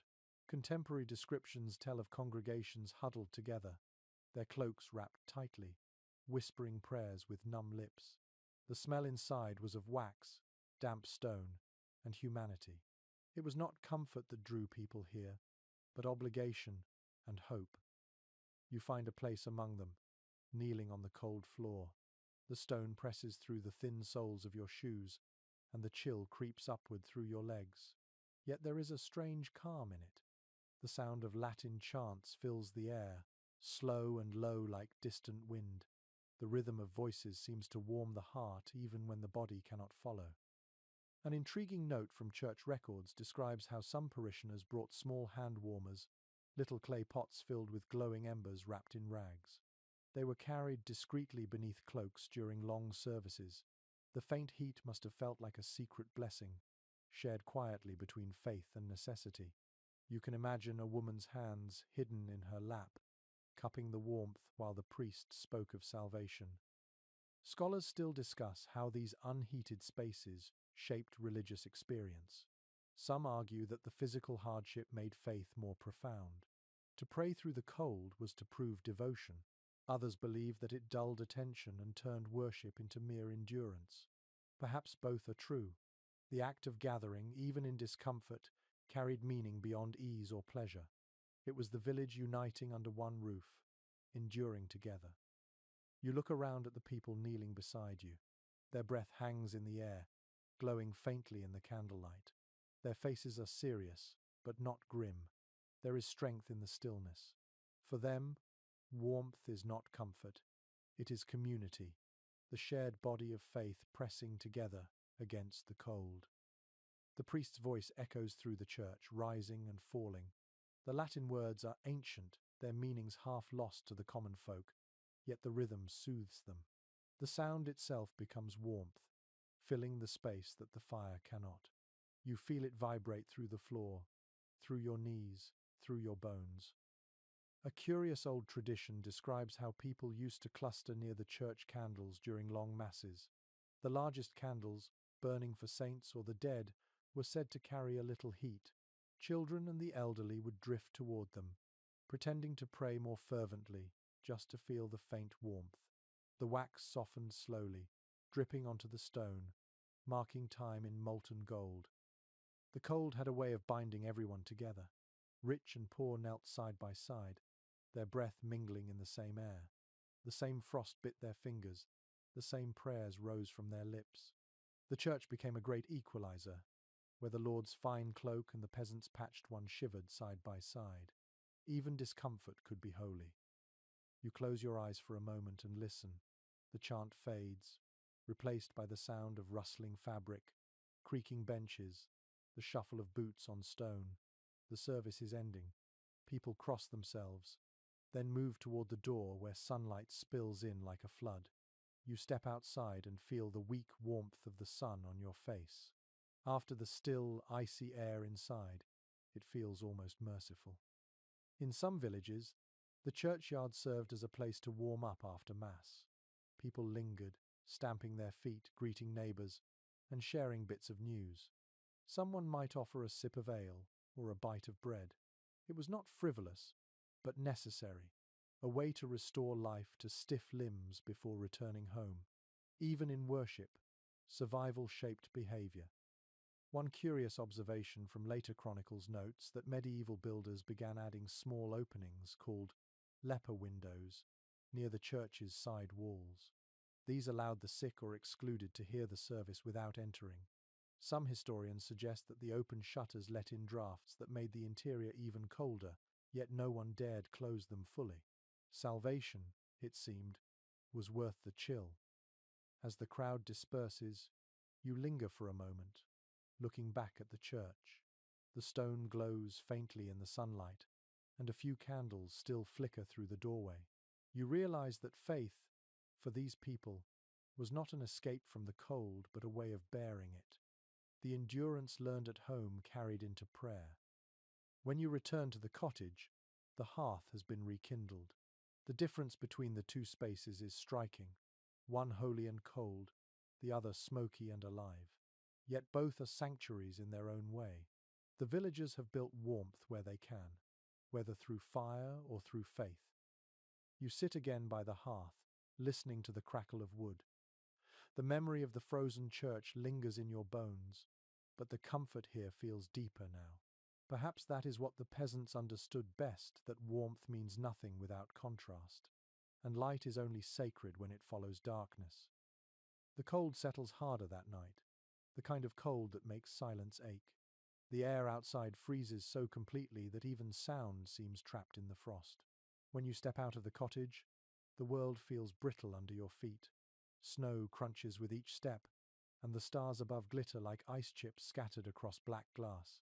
Winter has claimed everything now, and with it comes a quiet that feels eternal. During these long freezes, hunger often followed close behind. Grain stores ran low, livestock grew thin, and the forest offered little but bare branches. Chronicles from the 14th and 15th centuries speak of winters so cruel that rivers froze solid, and travelers were found stiff along the roads. For peasants, the challenge was not just cold, but the steady fear that food and firewood would not last until spring. You walk toward the edge of the village and see figures bending near the frozen stream, hacking through ice with wooden mallets.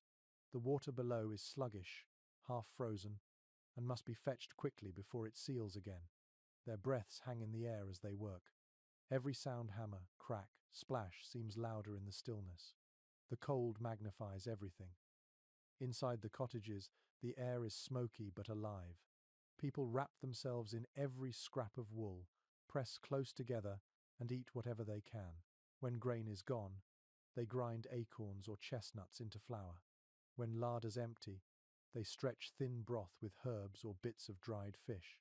These were the hungry months, known in some places as the starving season.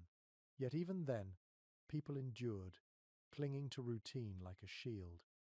A curious account from a medieval monk describes villagers warming stones by the fire, then burying them in barrels of grain to keep weevils away and prevent dampness.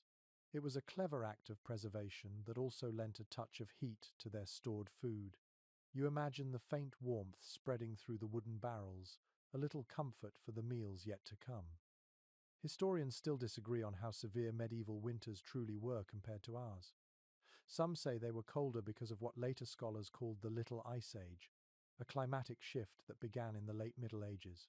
Others argue that human endurance was simply stronger then, that people spoke less of cold because it was as ordinary as rain. Either way, the evidence remains in bones, pollen, and records of famine. The earth itself cooled, and with it came suffering that shaped entire generations. You can see the toll it takes on faces in your mind's eye. Skin dry and pale, lips cracked, eyes ringed with fatigue. Every task demands more effort. Firewood runs out, and families walk miles through the snow to gather twigs or pull old fence posts from the frozen ground. Some cut down roofs of abandoned barns for fuel. Every flame becomes a victory. In years of famine, people turned to desperate measures. Some boiled bark, some ate roots usually meant for animals. There are stories of bread mixed with ground ferns or powdered bone to make it last. Yet even in such hardship, festivals continued, prayers were said, and laughter still found its way into the evenings. The human spirit, it seems, burned as stubbornly as any hearth. An old folk tale from France speaks of a winter so cold that birds froze in flight and fell like stones. To fight it, villagers supposedly built a single great fire in the town square, feeding it day and night with every scrap of wood they could find. People slept around it, wrapped in blankets and hopes. Whether the story is true or not, it carries the essence of survival through unity. The same flame that warmed one could warm all. You return to the cottage as the wind picks up. Inside, the family huddles near the hearth. Their meal tonight is small, a thin gruel of oats and onions. The smell is faint, but it fills the room with comfort. The mother dips a ladle and offers the first spoonful to her youngest child, who smiles despite the chill. That small gesture feels larger than any feast. A faint scratching at the door makes everyone pause. It is a neighbor, his face flushed from cold, holding a small bundle of firewood. He shares it without ceremony, as though giving away nothing more than a greeting. The father nods, pushes a few of the logs toward the fire, and the flame brightens instantly. For a moment, the entire room glows gold. Generosity in winter is warmth itself. It was in winters like these that faith and folklore intertwined most tightly. People believed that kind acts strengthened not only the body but the soul. To give bread or wood was to invite blessings. To hoard them risked misfortune. The cold, it seemed, tested not only endurance but morality. You sense that truth as you watch the flames dance on tired faces. Outside, the snow falls again, slow and soundless. Each flake catches the faint orange light leaking through the door cracks. Inside, the family eats, the animals shift softly, and the fire hums its low, eternal song. The world beyond could be endless ice, but here, life persists, quiet, steady, human. When the meal ends, the father pokes the fire one last time, then covers the embers with ash to keep them alive until morning. The mother hums an old song while folding the last blanket. The melody is gentle, half lullaby, half prayer. It drifts through the smoky air and settles on your skin like warmth itself. In that sound, you feel everything this age teaches: patience, gratitude, and the courage to find beauty even in frost. The world outside may freeze, but inside, something glows that no winter can extinguish. When morning comes, the cold feels almost solid, as if the air itself has turned to glass. Every breath stings, and every sound carries far. You watch the father step outside, his boots crunching through the frost. He carries an axe over his shoulder, heading toward the edge of the woods. Firewood is life now. Every log, every branch, is a piece of survival. Fuel is scarce. The forests that once seemed endless are now controlled by lords or the church. Records from manorial courts reveal that peasants who cut trees without permission could face fines, or worse, punishment in public. Yet necessity does not wait for law. People collect what they can: fallen branches, dead wood, bits of brush. Even small sticks matter. Every handful can stretch the fire another hour. You follow the father through the frozen fields toward the tree line. His breath rises in pale clouds as he scans the ground for fallen wood. The forest stands quiet, every branch heavy with frost. He bends, gathers what he can, stacking it carefully in his bundle. The smell of pine and frozen sap fills the air, sharp and clean. A curious habit noted in old accounts tells of peasants burning almost anything that could catch fire: dried peat from bogs, bundles of straw, even animal dung mixed with mud and left to harden in the Sunday. It sounds unpleasant to modern ears, but those fuel cakes burned slowly, providing steady heat without wasting wood. In the poorest regions, entire families spent summer months preparing dung fuel for the coming winter.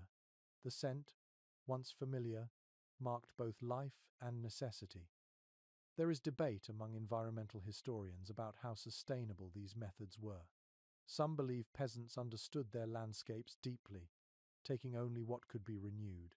Others argue that desperation led to deforestation, stripping the land bare in places. The truth may lie somewhere between: a cycle of scarcity and adaptation, where every season demanded new strategies for warmth. You kneel near a half-frozen pond, where women cut blocks of peat from the ground, stacking them neatly to dry. Their hands are red from cold, their breath quick and white. They laugh softly despite their exhaustion. Peat was the poor man's treasure, dense with stored energy from ancient plants. When it burned, it filled the house with thick smoke but precious heat. The smell was earthy, almost sweet, a comfort learned by generations. Inside the village, children gather kindling broomsticks, reeds, even bits of broken furniture. Nothing is wasted. The mother scrapes the last bits of soot from the cooking pot, saving it to mix with oil for lamp fuel. Every part of the home contributes to warmth. Even ashes from the hearth are reused to scrub pots or mix into plaster for insulation. This is a world where heat is currency, and nothing that burns is ever thrown away. A fascinating practice mentioned in local chronicles involves drying seaweed along coastal villages to use as fuel. It burned with a harsh, salty odor, but it was abundant. Inland, some communities pressed bundles of heather or furze together for the same purpose. The creativity born of necessity made every landscape its own furnace. You return to the cottage carrying a small bundle of sticks. Inside, the air feels stale but warmer than outside. The mother tends the fire, careful and precise. She adds the thinnest branches first, coaxing the flame before placing the thicker logs. Smoke fills the room again, rising lazily toward the hole in the roof.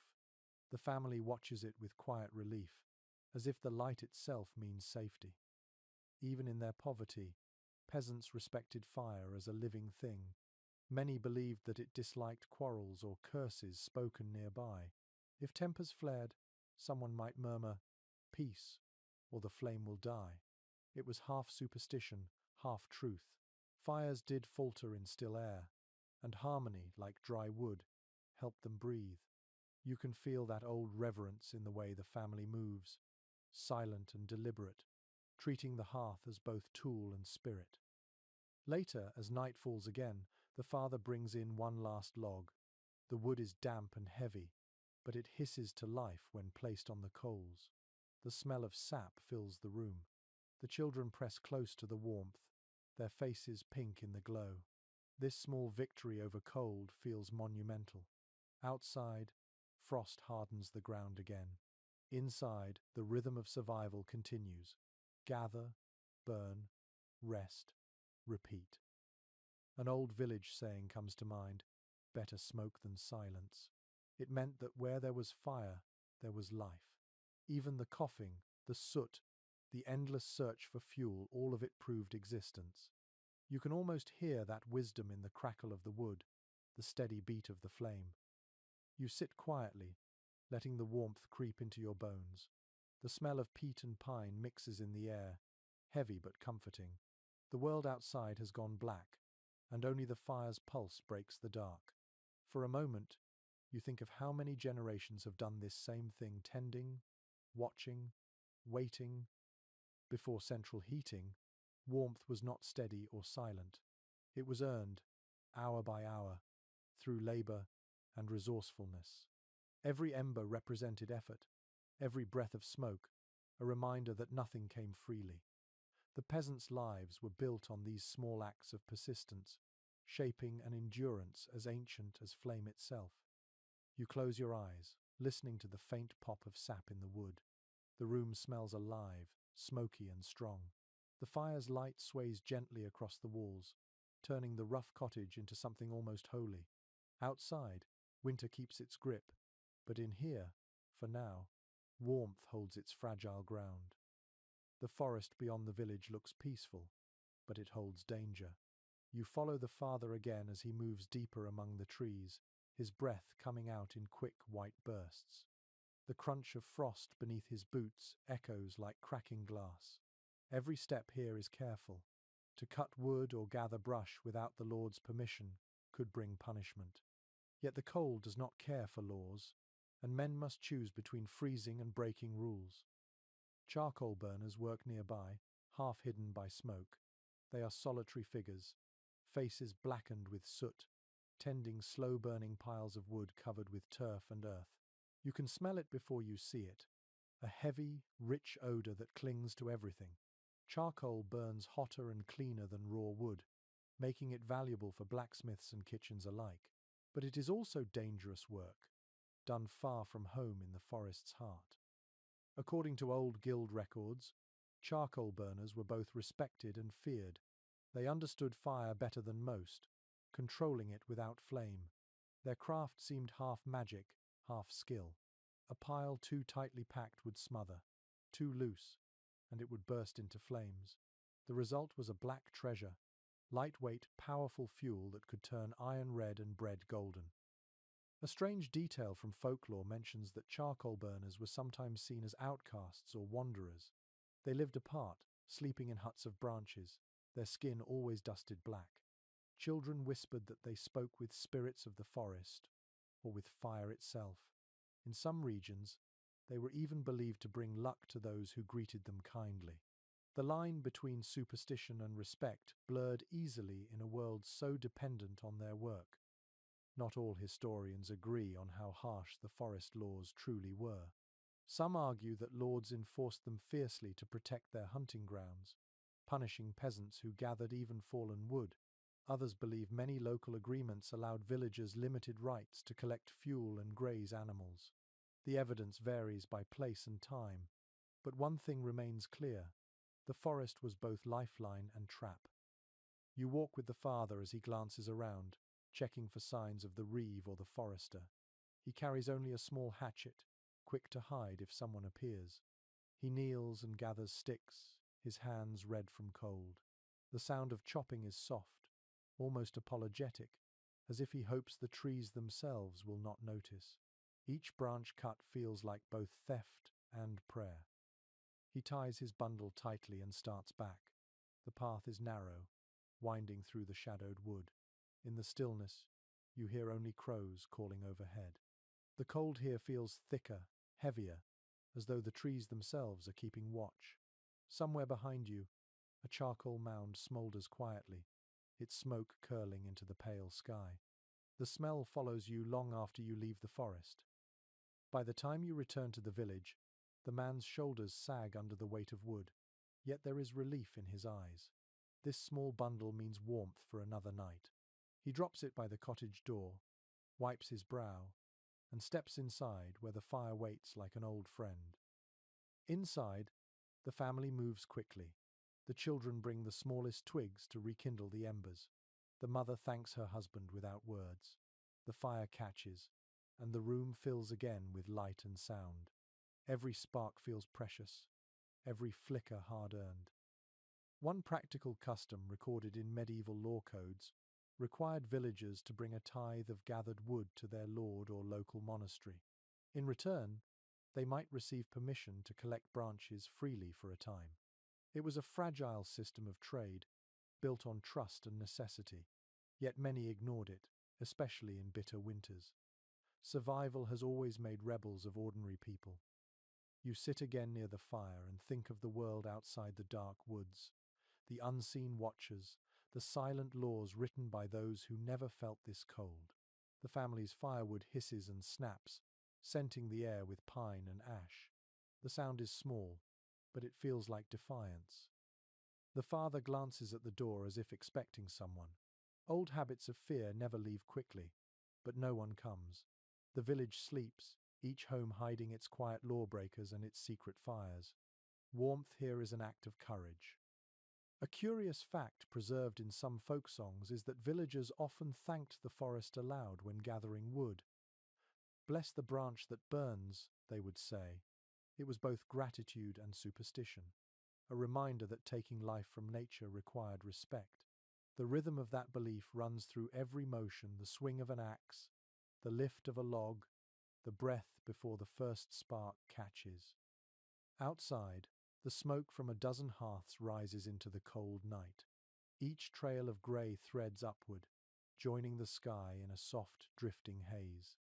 It is the only movement in the frozen air, proof that life persists behind every wall of wattle and daub. Inside, you feel the warmth reach your hands again. The flame dances bright and golden, its light painting the room in colours of honey and soot. The father closes his eyes for a moment, exhausted but content. Tomorrow, he will go back to the forest. The laws will still stand, the cold will still bite, and he will still cut wood. Because in this world, warmth is not just comfort, it is defiance, persistence, and faith in the next dawn. Steam rises faintly from the pot near the hearth, and the room smells faintly of herbs and smoke. You watch as the mother pours warm water into a small basin, testing it with her wrist before calling her youngest child over. The water is barely above body temperature, but it is enough to wash a face, hands, and feet. A full bath is rare here, reserved for special days or sickness. In the world before central heating, water itself could be both a blessing and a burden. To bathe in the Middle Ages was not as simple as it sounds. Heating enough water took time and fuel, both precious commodities. Historical records and household manuals describe how peasants usually washed only parts of the body rather than immersing fully. Faces, hands, and feet were the focus, with linen cloths used to wipe away dirt. Complete baths might happen a few times a year, often before major feasts like Easter or Christmas. Even then, they were brief, cold, and practical. The family's wooden tub, tucked into a corner near the fire, looks more like a small barrel than a bath. It is filled with water carried by hand from the nearby stream, then warmed over the hearth. The mother kneels and scrubs the child gently, humming softly. The steam fogs the air, and for a moment the scent of smoke mingles with the clean smell of soapwort, a plant used as a natural cleanser. The child giggles, splashing a little. For a few minutes the world feels softer. A curious habit recorded in several medieval texts tells of families sharing the same bathwater, oldest to youngest, to save heat and effort. The saying, "Don't throw the baby out with the bathwater," likely comes from this practice. By the time the youngest washed, the water had turned murky, but warmth mattered more than cleanliness. You can picture the laughter, the teasing, and the weary contentment of the last one stepping in, knowing it was still a small luxury. Not all scholars agree on how often peasants truly bathed. Some argue that medieval people valued cleanliness more than the later myths suggest, while others believe washing was rare due to the fear of cold and illness. In truth, habits varied by region and season. In warm months, streams and ponds offered relief, while in winter, washing indoors was cautious and minimal. The act of staying dry was often considered safer than risking a chill. The church also shaped ideas about bathing. Some clergy warned that excessive washing encouraged vanity or sin, yet monastic rules required frequent hand-washing and bathing for health. Ordinary people balanced between moral advice and practical comfort. Cleanliness was tied not to perfume or presentation, but to well-being and modesty. You watch as the mother wrings out a cloth and hands it to her husband. He wipes his face, sighing as the warmth touches his skin. His hands are cracked from work, his nails rimmed with dirt. The water turns dark almost instantly. Still, his eyes close for a moment in relief. The sensation of warmth against cold skin is one of life's oldest comforts, no matter the century. A small but charming custom in some villages involved adding herbs or beer to bathwater. Beer, surprisingly, was believed to soften skin, while herbs like rosemary and sage offered fragrance and protection from illness. It must have been a rare treat, the scent of summer leaves rising from winter water. Imagine the brief sweetness of that steam in a world ruled by frost. As the family finishes washing, the water is poured carefully onto the ground outside, never wasted. Even dirty water could serve to dampen ashes or settle dust. Inside, the floor is wiped, and fresh straw is spread to absorb what remains. The cottage smells faintly of soapwort and smoke, an improvement from the usual damp chill. You think about how different their concept of cleanliness was. To them, it meant the absence of visible grime, not the sterile purity we chase today. It was a kind of order, a respect for the body and for the limited warmth that made washing possible. When clean water froze solid overnight, even the simplest wash became an act of patience and gratitude. An unusual note from a 15th century herbal describes a peasant remedy for bathing without water. People rubbed themselves with coarse cloth sprinkled with ashes or bran, then brushed it away to remove dirt and oil. It left the skin smooth and slightly scented with smoke. You can imagine the slow, soothing rhythm of that motion beside the fire, the glow of embers soft on bare arms. In the corner, the children are drying themselves with rough linen. Their laughter fills the small room. For them, even this small ritual feels like luxury. The father stirs the fire again, spreading heat through the space. The room glows gold and red, reflections flickering on damp skin and wool. There is something deeply human in the way they take pleasure from the simplest comfort, a few inches of warm water, a cloth, a moment of rest. Before central heating, before plumbing, warmth was not constant. It was earned. Every splash, every drop of steam was a quiet triumph over the cold world outside. As night deepens, the washed family sits by the fire, clean enough, warm enough, content. The smell of herbs fades, replaced again by smoke. You feel the calm in the air, the peace that comes not from luxury but from balance, work, warmth, and the satisfaction of survival. You glance once more at the wooden tub, now empty, glistening faintly in the firelight. The reflection of flame on water-streaked wood looks almost sacred. In this small cottage, warmth is not endless, but for tonight it is enough. By morning, the frost on the window's oiled cloth has formed small white feathers of ice. The fire is down to its last red glow, and your breath leaves a faint mist in front of your face. The family stirs slowly, the mother rubbing her hands together for warmth before reaching for the kettle. Outside, roosters crow weakly, their calls muffled by fog. The day begins not with comfort but with movement. In the medieval world, warmth often came not from fire, but from motion. Work itself was heat. The body became its own furnace, fed by food and effort.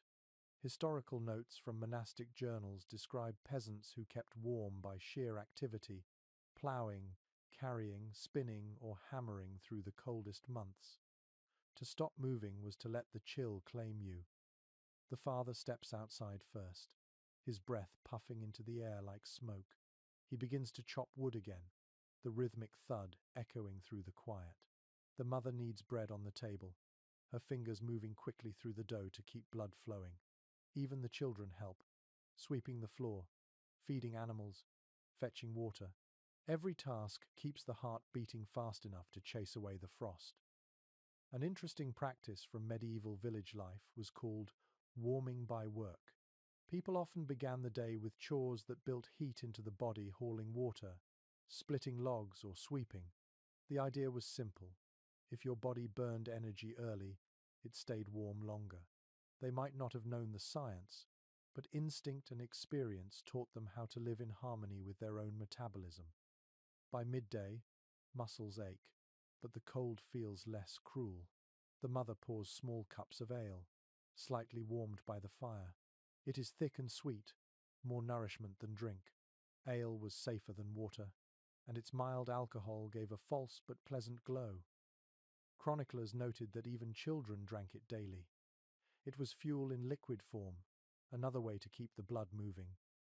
There is some debate among historians about whether medieval ale truly made people warm or simply dulled their awareness of cold. Modern science tells us that alcohol widens blood vessels, bringing a rush of heat that quickly fades. But for people living in stone cottages with open hearths, even a few minutes of false warmth might have been worth the price. You take a sip yourself, feeling its coarse texture and faint bitterness. The warmth spreads across your chest, slow but sure. Around you, laughter begins to fill the room. The children sing a short, silly rhyme about fire and frost, while the parents share a look of quiet relief. This is how people in cold centuries found joy not through abundance, but through small, shared moments of reprieve. A curious little custom mentioned in old tavern records describes how villagers stomped their feet and clapped their hands before taking their first sip of ale, a symbolic act to wake the blood. Taverns themselves were as much about warmth as drink. The hearth at their centre glowed like a beacon on winter nights, and travellers would gather there shoulder to shoulder, trading stories, singing songs, and soaking in communal heat. You imagine stepping into one now. The air would be thick with laughter, pipe smoke, and the smell of roasting meat. Wooden mugs clatter against the table, and someone tunes a lute near the fire. The room glows red and golden, each face flushed, each hand gripping warmth. Even if the ale was weak and the fire small, the atmosphere itself became a second kind of heat, the warmth of being surrounded by voices and song.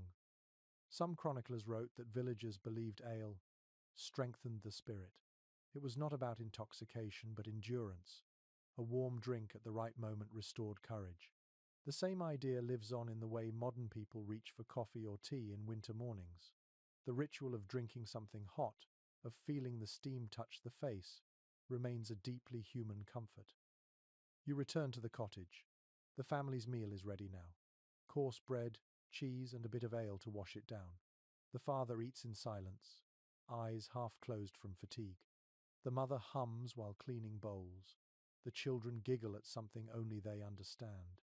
The air inside feels warmer now, not from fire alone, but from the rhythm of bodies working, eating, laughing.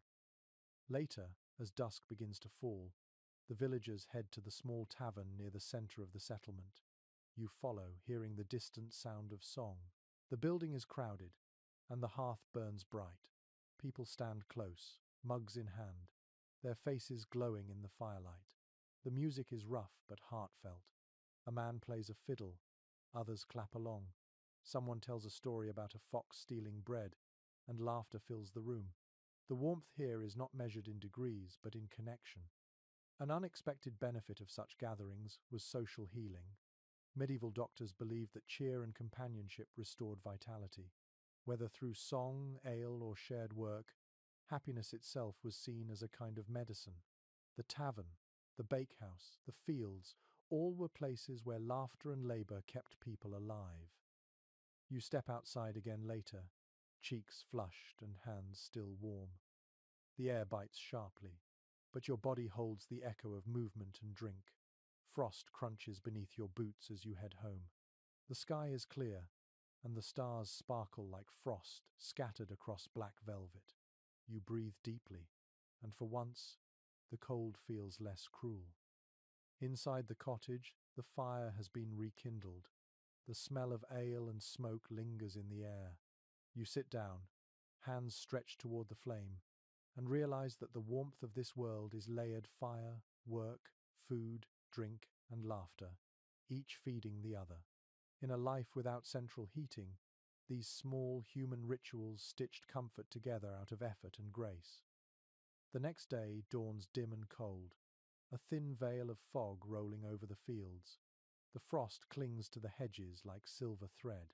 Inside the cottage, the fire burns slowly, and the mother sits by the hearth, crushing herbs in a small wooden bowl. The air fills with sharp, pleasant scents: mint, sage, and a touch of rosemary. These are not for cooking, but for warding off sickness and easing the cold that settles deep in bones. In a world without modern medicine or central heating, the fight against cold was as much spiritual as physical. People learned to battle winter with plants, prayers, and imagination. Historical herbal guides from the late Middle Ages list dozens of remedies for chills, coughs, and winter humours. Garlic boiled in ale was said to warm the blood, and elderflower tea was believed to chase away frost from the lungs. You can almost taste the mixture now, bitter, smoky, and oddly soothing. The mother stirs her concoction with care, humming softly. The father coughs beside the fire, pulling his cloak tighter. The sound echoes through the small room, harsh and familiar. Illness was an old companion of winter. The combination of damp air, smoke, and poor diet made coughs and fevers common. Survival often depended on what knowledge the family could gather from herbs and memory.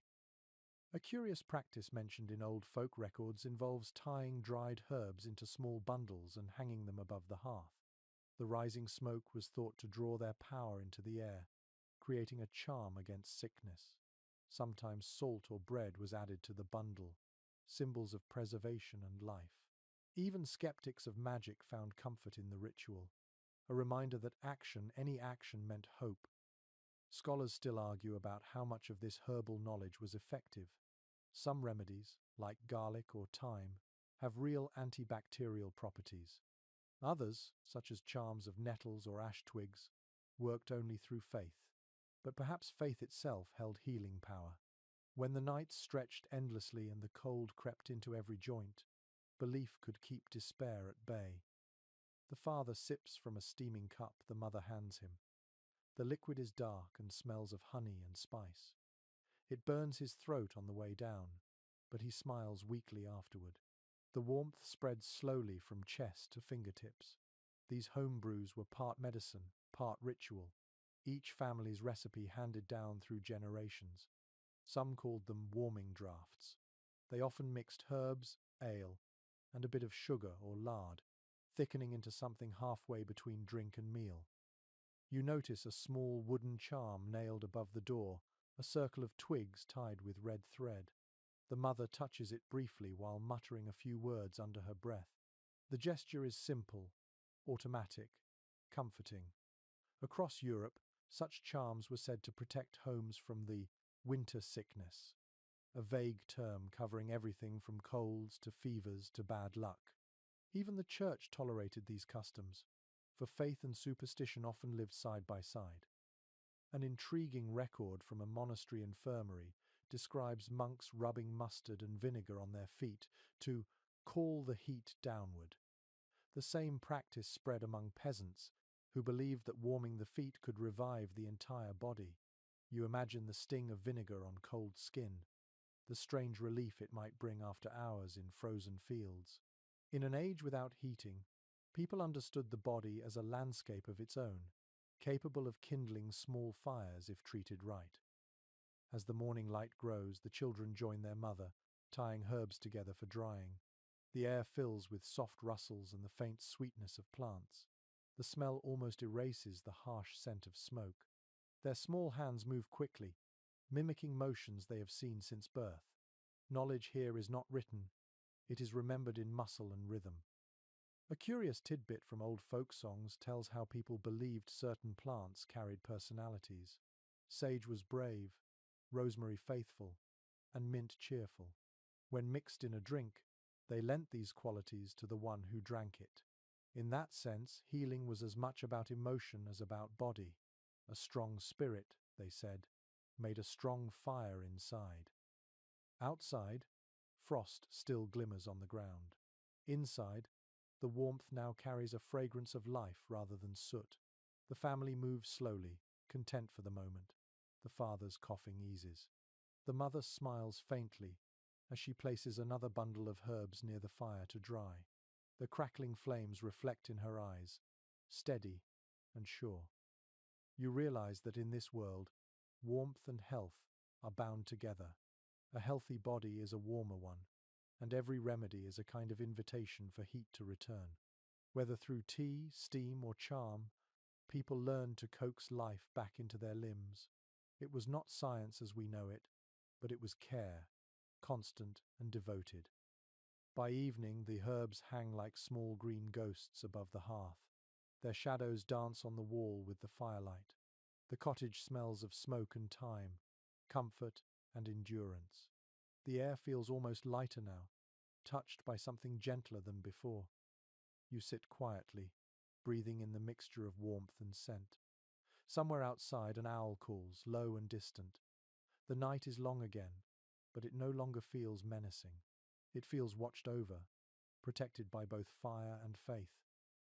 The mother places a final sprig of rosemary near the flame and whispers something you can't quite hear.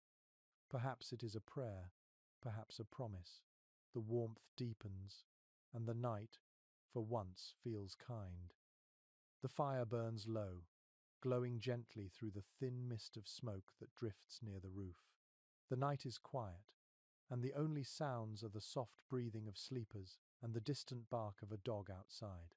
Yet in this calm, there is an unspoken truth every villager knows. Winter is not gentle with the weak. The cold does not only numb fingers and stiffen joints, it steals quietly from the young and the old. You watch as the mother checks her youngest child, tucking the blanket close beneath the chin. The baby's cheeks are rosy, but the air bites at any skin left uncovered. She presses her hand to the child's chest, feeling the slow rise and fall, and exhales softly in relief. The fire may fade through the night, but her watchfulness will not.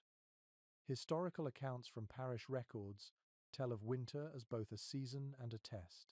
Death visited most often in these months, slipping into homes where fuel ran low or food had run out. Infants and elders were especially vulnerable. Whole families would sometimes wake to find one member still and pale beside them, the cold having finished what hunger began. It is a grim truth, yet it deepens the tenderness of every small act of care. The mother rises, stirring the embers to life again. The faint crackle fills the silence. Sparks leap upward and fall back into the ashes.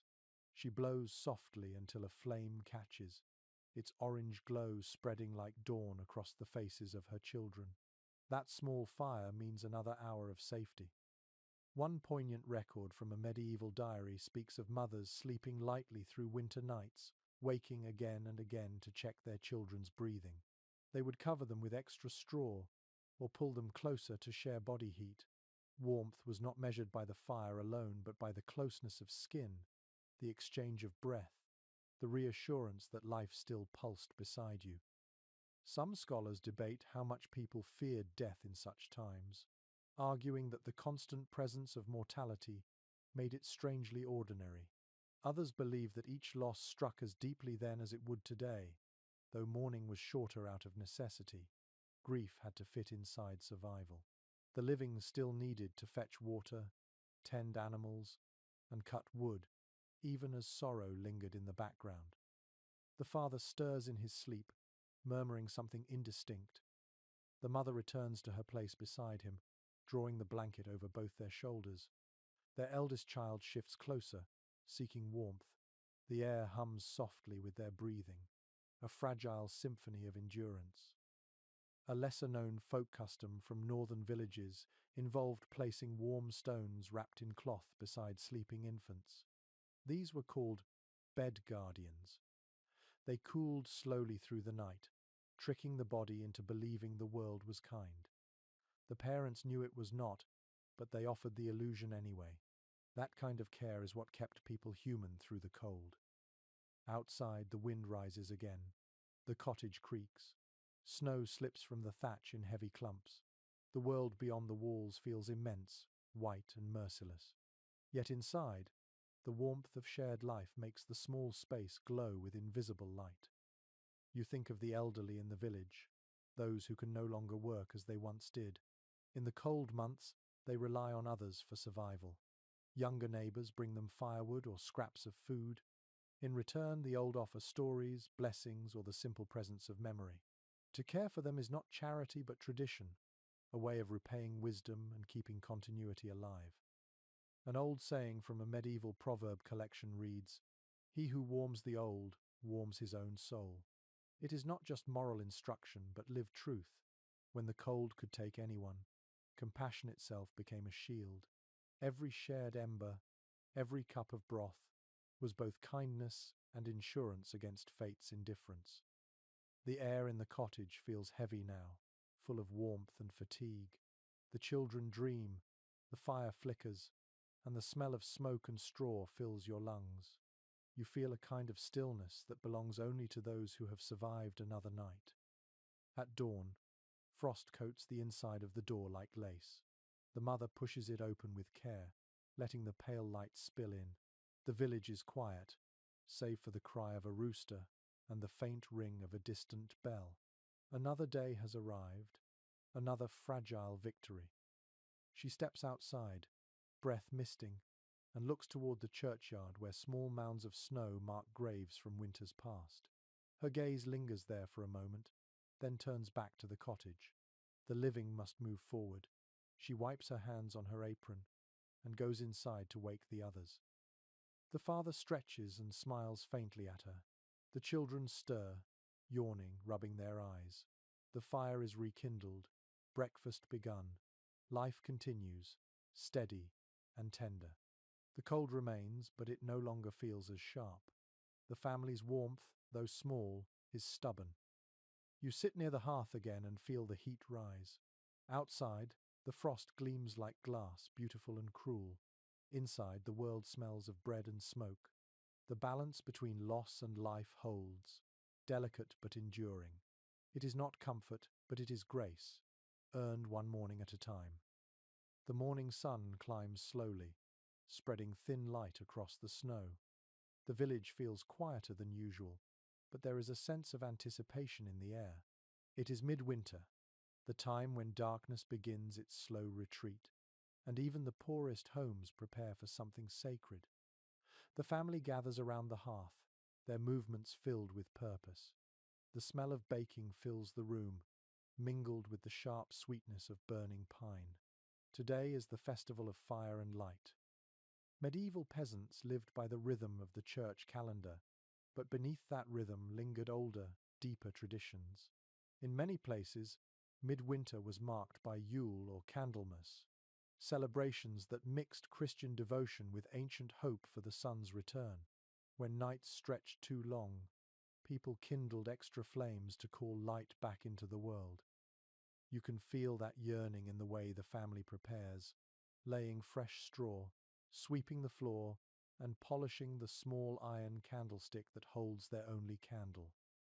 The father steps outside and returns with a bundle of green branches. He hangs them above the door, where they rustle faintly in the draught. Holly, ivy, and pine symbols of endurance. Their scent fills the cottage, sharp and clean, as if the forest itself has stepped inside to bless the hearth. The children clap softly, excited by the change in routine. Even in hardship, ritual brings joy. A curious detail from village records shows that peasants often saved one special log from the previous year's Yule fire. This blessed log was dried carefully and burned at the start of the next winter, its embers believed to protect the home for the year ahead. The family here follows the same custom. The father places the darkened piece of wood at the edge of the fire, whispering a few quiet words. The flames catch slowly, and for a moment, the air seems to glow with more than heat, it carries hope. Some historians suggest that these winter festivals were less about religion than about survival of the spirit. When days barely lasted 8 hours and nights seemed endless, people needed reminders that light would return. Others see in them echoes of pagan sun rituals, woven seamlessly into Christian life. Whatever their origins, the purpose was the same: to lift hearts against the weight of cold and darkness. As the fire brightens, neighbors begin to arrive, each carrying a small offering. One brings a loaf of bread, Another offers a jug of ale. They settle near the hearth, their laughter filling the small room. Soon music begins: a fiddle, a hand drum, the soft thump of boots on the floor. The rhythm feels ancient, a heartbeat shared by everyone present. The fire responds, crackling in time. An old chronicle describes how villagers in parts of England and France danced in circles during these winter feasts, each person holding a candle or torch. The dance symbolized the turning of the sun, the promise of rebirth. Here, inside the smoky cottage, you can almost see that same light flicker in their faces. The children twirl with simple joy, their shadows jumping along the walls like spirits of warmth. A curious little custom often included burning herbs such as rosemary or bay in the fire to purify the air and bless the home. The mother tosses a handful into the flames, and a fresh scent rises, crisp and sweet. Smoke curls upward like incense, mingling with laughter. For a few precious hours, this humble space feels transformed. The walls seem to pulse with light and life. As evening falls, candles are lit throughout the village. Their tiny flames flicker in windows, shining through oiled cloth or horn panes. From outside, the settlement looks like a constellation scattered across the snow. Each point of light represents not just a household, but a prayer that spring will come, that warmth will return, that all who sit around the fire tonight will live to see the thaw. There are stories told now, old tales carried through generations. One speaks of the kindling woman, a spirit who walks from house to house on the longest night, blessing the hearths that burn bright. Another tells of birds that carry stolen fire to the Sunday. These tales are half memory, half comfort, reminding people that warmth and light are never truly lost. Not everyone celebrates in cheer. For some, the festival is quiet, a time to remember those who did not survive the winter. The villagers visit the church before night fully falls, lighting candles for the departed. Inside that cold stone building, the tiny flames flicker like stars. The air smells of wax and smoke, the same scent that fills every cottage. Light binds them all together, both in mourning and in hope. Back in the home, the family sits in content silence. The father sips ale, his face flushed from heat and drink. The mother hums softly while darning a sock. The children lie on the floor near the fire, eyes heavy but smiling. Outside, faint music drifts through the night from neighboring houses. It mingles with the wind and becomes something timeless, a hymn of endurance. You look at the fire and realize how deeply light ruled their world. Without it, there was no warmth, no safety, no joy. To protect and celebrate it was to honor life itself. In a way, these midwinter festivals were humanity's first act of gratitude, a collective whisper into the dark. We are still here. The flames dance higher, throwing sparks into the smoky air. You feel their warmth on your face and hear the faint hum of voices around you. The night outside is cold, but inside this small room, the fire burns like a promise. It is the same promise that carried generations through endless winters, the belief that after darkness, light always returns. The fire has burned down to soft orange embers, and the room feels calm again after the laughter of the festival.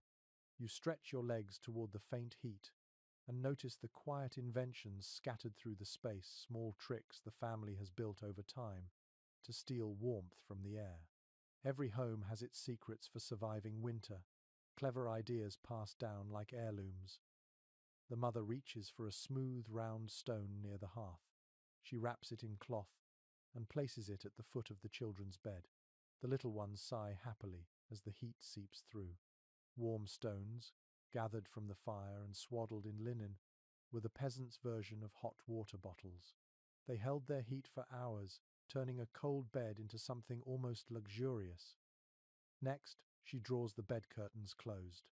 The fabric is rough wool, patched many times, but when pulled tight, it traps the family's warmth inside their sleeping space. In the flickering light, the curtain glows like the inside of a lantern.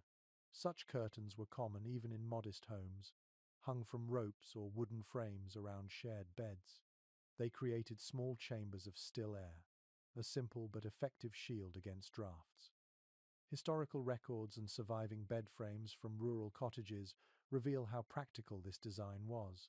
Beds were often built into the wall itself, forming enclosed bed boxes that mimicked the safety of a cocoon. It was warmth by architecture, a human attempt to make shelter within shelter. You can imagine crawling into that dark little space, the scent of wool and straw around you, and feeling the world shrink to a gentle, living warmth. A curious practice mentioned in regional chronicles tells of peasants placing candles inside small clay lanterns near their feet at night. The flame, safely enclosed, gave off more heat than light. Combined with the curtain and the warmth of bodies, it could raise the temperature within that small enclosure just enough to chase away the sharpest chill. You can almost picture the soft flicker glowing through the curtain's weave, a tiny sun keeping watch over sleeping faces. Not all historians agree on how widespread these small comforts were. Some insist they were luxuries of better-off peasants, while others believe every family developed their own versions, using whatever materials they had. What is clear is that human ingenuity thrived where need was greatest. Survival was not just labor, it was creativity practiced daily. On the shelf near the fire sits a small clay pot covered with a wooden lid. Inside is a mixture of salt and ashes. The father uses it to dry damp gloves and shoes, pressing the fabric against its warm surface. It absorbs moisture, leaving behind the faint scent of smoke and minerals. This trick, simple yet effective, saves hours of discomfort in a world where wet feet could lead to sickness. Another item catches your eye, a metal hook hanging near the fire with a wooden dish suspended from it. The dish holds broth that slowly warms from the rising heat. It is not cooking but conserving energy, using every ounce of warmth already present. The peasants learned to treat heat itself like treasure, never letting it go unused. A lesser-known fact from domestic records is that people sometimes placed mirrors or polished metal near the hearth to reflect light deeper into the room. Even a single flicker could make the space feel brighter and, by illusion, warmer. The idea of multiplying warmth through reflection feels poetic, as if they were trying to stretch comfort by imagination alone. The mother now adjusts a small wooden screen she has set near the door. It blocks the draft that always slips through the uneven frame. The air inside steadies immediately. She smiles faintly, satisfied. Every movement she makes seems born of generations of trial and wisdom, a dance perfected by necessity. A charming detail from old letters between villagers describes people heating their bedsheets before sleep by holding them briefly over the fire. The trick required care to avoid burns, but the result was heavenly, a momentary burst of warmth as one slipped beneath the covers. You can almost feel that rush of heat fading slowly into comfort. The family settles again as night deepens. The curtains are drawn, the stones tucked close, the fire watched carefully. The air hums with quiet satisfaction. For all its poverty, the cottage feels ingenious, its inhabitants masters of the art of making enough. You realize that this inventiveness is a kind of intelligence shaped by hardship. Where modern life gives constant warmth, theirs demanded constant awareness of draught, of fuel, of small miracles like heated stones and candlelight. Every evening was an experiment, every success a story worth passing down. Outside, frost glints beneath a pale moon. Inside, a single candle flickers through the bed curtain's folds. Its faint light trembles across the room, brushing the walls like a living breath. The family sleeps close, safe in the warmth they have built with hands and patience. You listen to the faint pop of embers and feel the stillness settle over the cottage.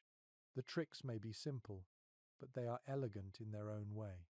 Each one is a reminder that comfort is not born from abundance, but from imagination. In the hush of winter, these quiet acts of cleverness glow as brightly as any modern fire. Morning light creeps across the sky in soft grey strokes. The frost on the ground glitters, and the world feels clean but brittle. Smoke curls gently from every chimney in the village. each line of it marking a life, a family, a small victory against the cold. You walk through the narrow lane and hear the muffled sounds of labor behind wooden walls. Winter still holds its grip, but people move as if they can sense spring waiting somewhere beyond the horizon. Inside the cottage, the family is already awake. The father repairs a wooden plough, his knife scraping against the wood in steady rhythm. The mother mends a wool cloak by the fire, the needle glinting in the morning light. The children sort dried beans at the table, their chatter soft but bright. It is a simple scene, but it hums with purpose. Every task, every motion pushes back against stillness, the great enemy of warmth. In the medieval world, preparation was the best defense against winter. Historical records from manorial rolls and household accounts show how families used the cold months to repair tools, patch roofs, and spin new cloth. Work continued even when the soil was frozen. It was not merely survival, it was the quiet building of future comfort. You glance at the mother's hands, quick and confident as she sews. Her thread moves through thick fabric, leaving neat, small stitches. The cloak she repairs will protect her husband from snow and rain.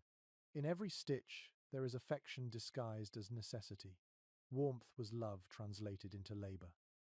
A curious note in a 15th century domestic manual mentions that peasants often lined their cloaks with worn linen or fur scraps from old garments. It was recycling before the word existed. Even bits of rabbit skin or sheepskin were precious, turning coarse cloth into insulation against the bitter wind. You can almost feel the texture beneath your fingers, rough on the outside, soft within, carrying the faint scent of earth and smoke. Not all historians agree on how self-sufficient peasants truly were. Some argue that dependence on manorial systems left them with little freedom to innovate. Others point to evidence of remarkable skill and resilience, families who built, mended, and invented within the narrow boundaries of their world. Perhaps both are right. Necessity often breeds the kind of independence that laws cannot erase. Outside, you hear the rhythmic sound of a hammer. The blacksmith's forge glows like a second sun at the edge of the village. Sparks leap into the air as iron meets iron. The warmth there is fierce and fleeting, born from fire that serves everyone. Villagers come to mend tools, trade small goods, and talk. Even in winter, the forge is a gathering place, both practical and social. A detail from guild records describes how blacksmiths were considered keepers of the village's warmth. They worked with flame daily, shaping not just metal but hope. Their fires lit the hearts of communities where most homes could barely stay above freezing. You can almost hear the ring of the hammer as it echoes through the cold morning, carrying a rhythm older than language itself. Back in the cottage, the mother hangs her finished cloak on a wooden peg. The father inspects his mended plough and nods with quiet satisfaction. The children help sweep the floor, brushing dust into the hearth's ashes. This cleanliness, small as it seems, holds meaning. To order their surroundings is to claim control in a world where so little can be controlled. A curious custom found in village folklore tells that families who kept their hearth clean would have luck in spring planting. Ashes were seen as a blessing if scattered over fields when the thaw began. The logic was simple. What gave warmth in winter would give life in spring. Fire fed the soil as it had fed the home. The day passes slowly, filled with motion. The family carries hay to the animals, sharp frost biting at their cheeks. They check the thatch for loose patches, patching holes with bundles of straw. Each task is performed with quiet precision. There is little talk, only breath and rhythm. Yet beneath it all hums a subtle anticipation. Winter cannot last forever. As the sun begins to sink, the light turns golden, spreading across the snow like spilled honey. Inside the cottage, the father stirs the fire to life again. The room glows, familiar and comforting. The mother sets a pot to boil while the children gather near her knees, waiting for stories. One of the oldest winter traditions in Europe was storytelling by the fire. Without books or clocks, the spoken word carried history, faith, and imagination through generations. The tales changed slightly with each telling, but always carried the same warmth. Tonight, she tells of Saint Bridget and her eternal flame, a light that never went out, guarded through every storm.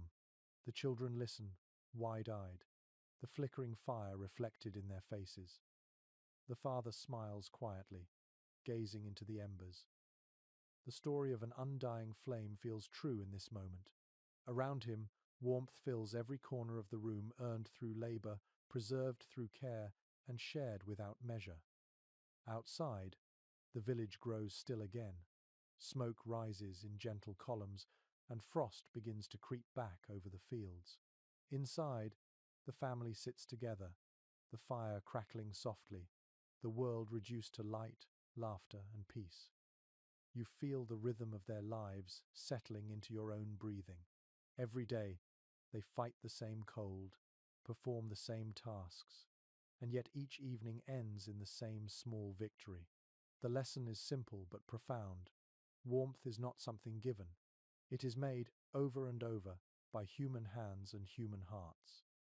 Night returns clear and cold, the kind of night where frost forms before the stars even settle. The wind hums low outside, brushing against the thatch like a slow breath. Inside, the family is gathered close around the hearth once more.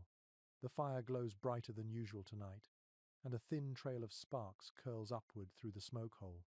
The smell of pine and ash fills the room, mingling with the faint sweetness of roasting apples. This evening is for rest. The work of the day has been done, and the family allows themselves a rare moment of ease.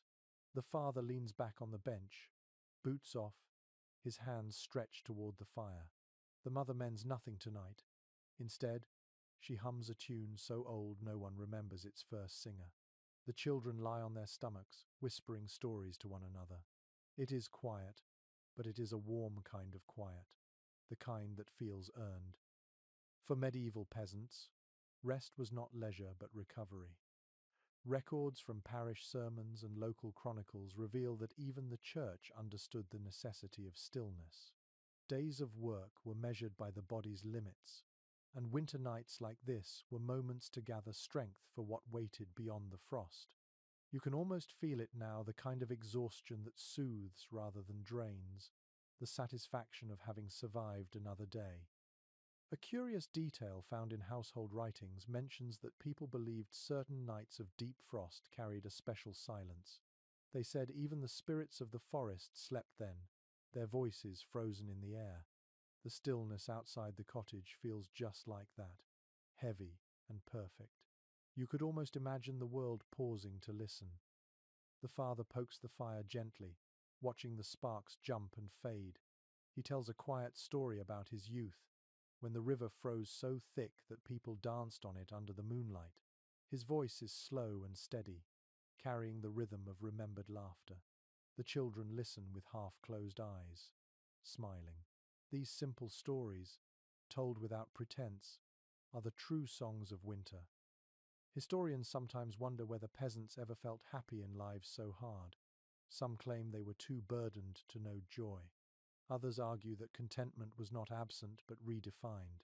Perhaps happiness was smaller then, found in warmth, full bellies, and laughter that rose from the glow of a single fire. Listening to the quiet hum in this cottage, it seems the second view rings truer. The mother passes around pieces of baked apple, soft and steaming, sprinkled with what little honey remains. The scent fills the room like a promise of spring. A small luxury, yes, but one that carries more comfort than any banquet. Each bite is savoured slowly, and the children's smiles glow like the coals in the hearth. A curious custom from rural villages involved making fire offerings on cold nights like this. A few crumbs of food or drops of ale were tossed into the fire as thanks to the spirits of warmth. Whether the family here believes in such things or not, the father lifts his cup slightly toward the flames before drinking. It is half gesture, half gratitude. In a world so uncertain, even the smallest rituals matter. The air inside grows hazy with smoke, but no one minds. The smell has become a kind of perfume, woven into their clothes, their hair, their memories. It is the scent of home itself. Outside, the wind sharpens for a moment, rattling the shutters, then fades again. The family does not stir. They know that the world beyond these walls is cold and endless. But within this circle of light, they are safe. The mother hums again, her voice low and soft. It is a lullaby now, one learned from her own mother, and perhaps from generations before that. The words are simple, something about the fire's light guiding the soul through darkness. Her voice mingles with the crackle of wood, creating a sound both fragile and eternal. A record from an old French chronicle notes that songs sung by firelight often carried dual meanings, part comfort, part prayer. They were not meant only for children, but for everyone listening. The melody told the body to rest and the heart to endure. In this small room, you feel the truth of that. The song itself seems to warm the air, each note a soft flame. The father closes his eyes first, lulled by the music. The children follow soon after, their breathing slowing, their small bodies curling near the hearth. The mother stays awake a little longer, staring into the fire. The flames reflect in her eyes, shifting gold and red. She stirs the embers once more, not out of need but habit, the way one touches the shoulder of a friend before saying goodnight. She whispers something, perhaps a prayer, perhaps a simple word of thanks, and the sound vanishes into the smoke. The fire sighs, content, and settles into its steady rhythm. Outside, the stars gleam coldly over the dark roofs. Inside, warmth glows steady as a heartbeat. You can almost hear the two worlds speaking to each other, the vast silence of the frozen sky answering the soft murmur of human life. And here, in the middle of the long winter, you understand something essential. Warmth is not only heat or fire, it is a kind of courage, a quiet defiance of everything that tries to freeze the human spirit. It is this, the shared story, the soft song, the small flame that keeps the world alive until morning. Dawn breaks pale and slow, with the first light seeping through the oiled cloth window like watered milk. The fire has burned down to faint embers again, but the air in the cottage holds the warmth of the night before. You rise quietly and notice the world outside wrapped in silence. The snow glows faintly blue, untouched except for the small tracks of birds and the faint path leading to the well. Everything seems asleep, yet everything endures. Winter mornings in a medieval village always began with sound, the soft thud of feet on frozen ground, the creak of buckets, the faint clinking of tools. You step outside and hear it all blending into a gentle rhythm. Smoke curls from the chimneys, slow and steady. A rooster calls once, its voice carrying over the frost. It feels as though the whole village is exhaling together, ready to begin another day. Inside, the family moves in quiet coordination. The father wraps his cloak tightly, preparing to visit the fields, though the soil is still hard as stone. The mother sweeps near the hearth and scatters the ashes into a small wooden bucket. She will save them to mix with lye for soap. Nothing in this world goes unused, not even what the fire leaves behind. The children feed the animals, their laughter ringing softly through the chill. A record from monastic journals describes ashes as the housekeeper's blessing. They were used to clean, to make soap, and to enrich the soil when spring arrived. In this way, even what seemed spent was still part of the cycle of warmth. Fire, it seemed, never truly ended. It only changed form, passing from heat to soil to life again. The father steps into the field. Frost crunches beneath his boots, and his breath curls like smoke.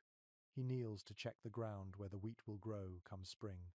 The earth feels dead now, but he knows it only sleeps. Every year it has returned, and every year he has trusted that it would again. Faith in the turning of the seasons is a kind of warmth too, the steady heat of belief. Historians still debate how much peasants understood about the natural cycles that governed them. Some say their knowledge was instinctive, shaped by experience more than theory.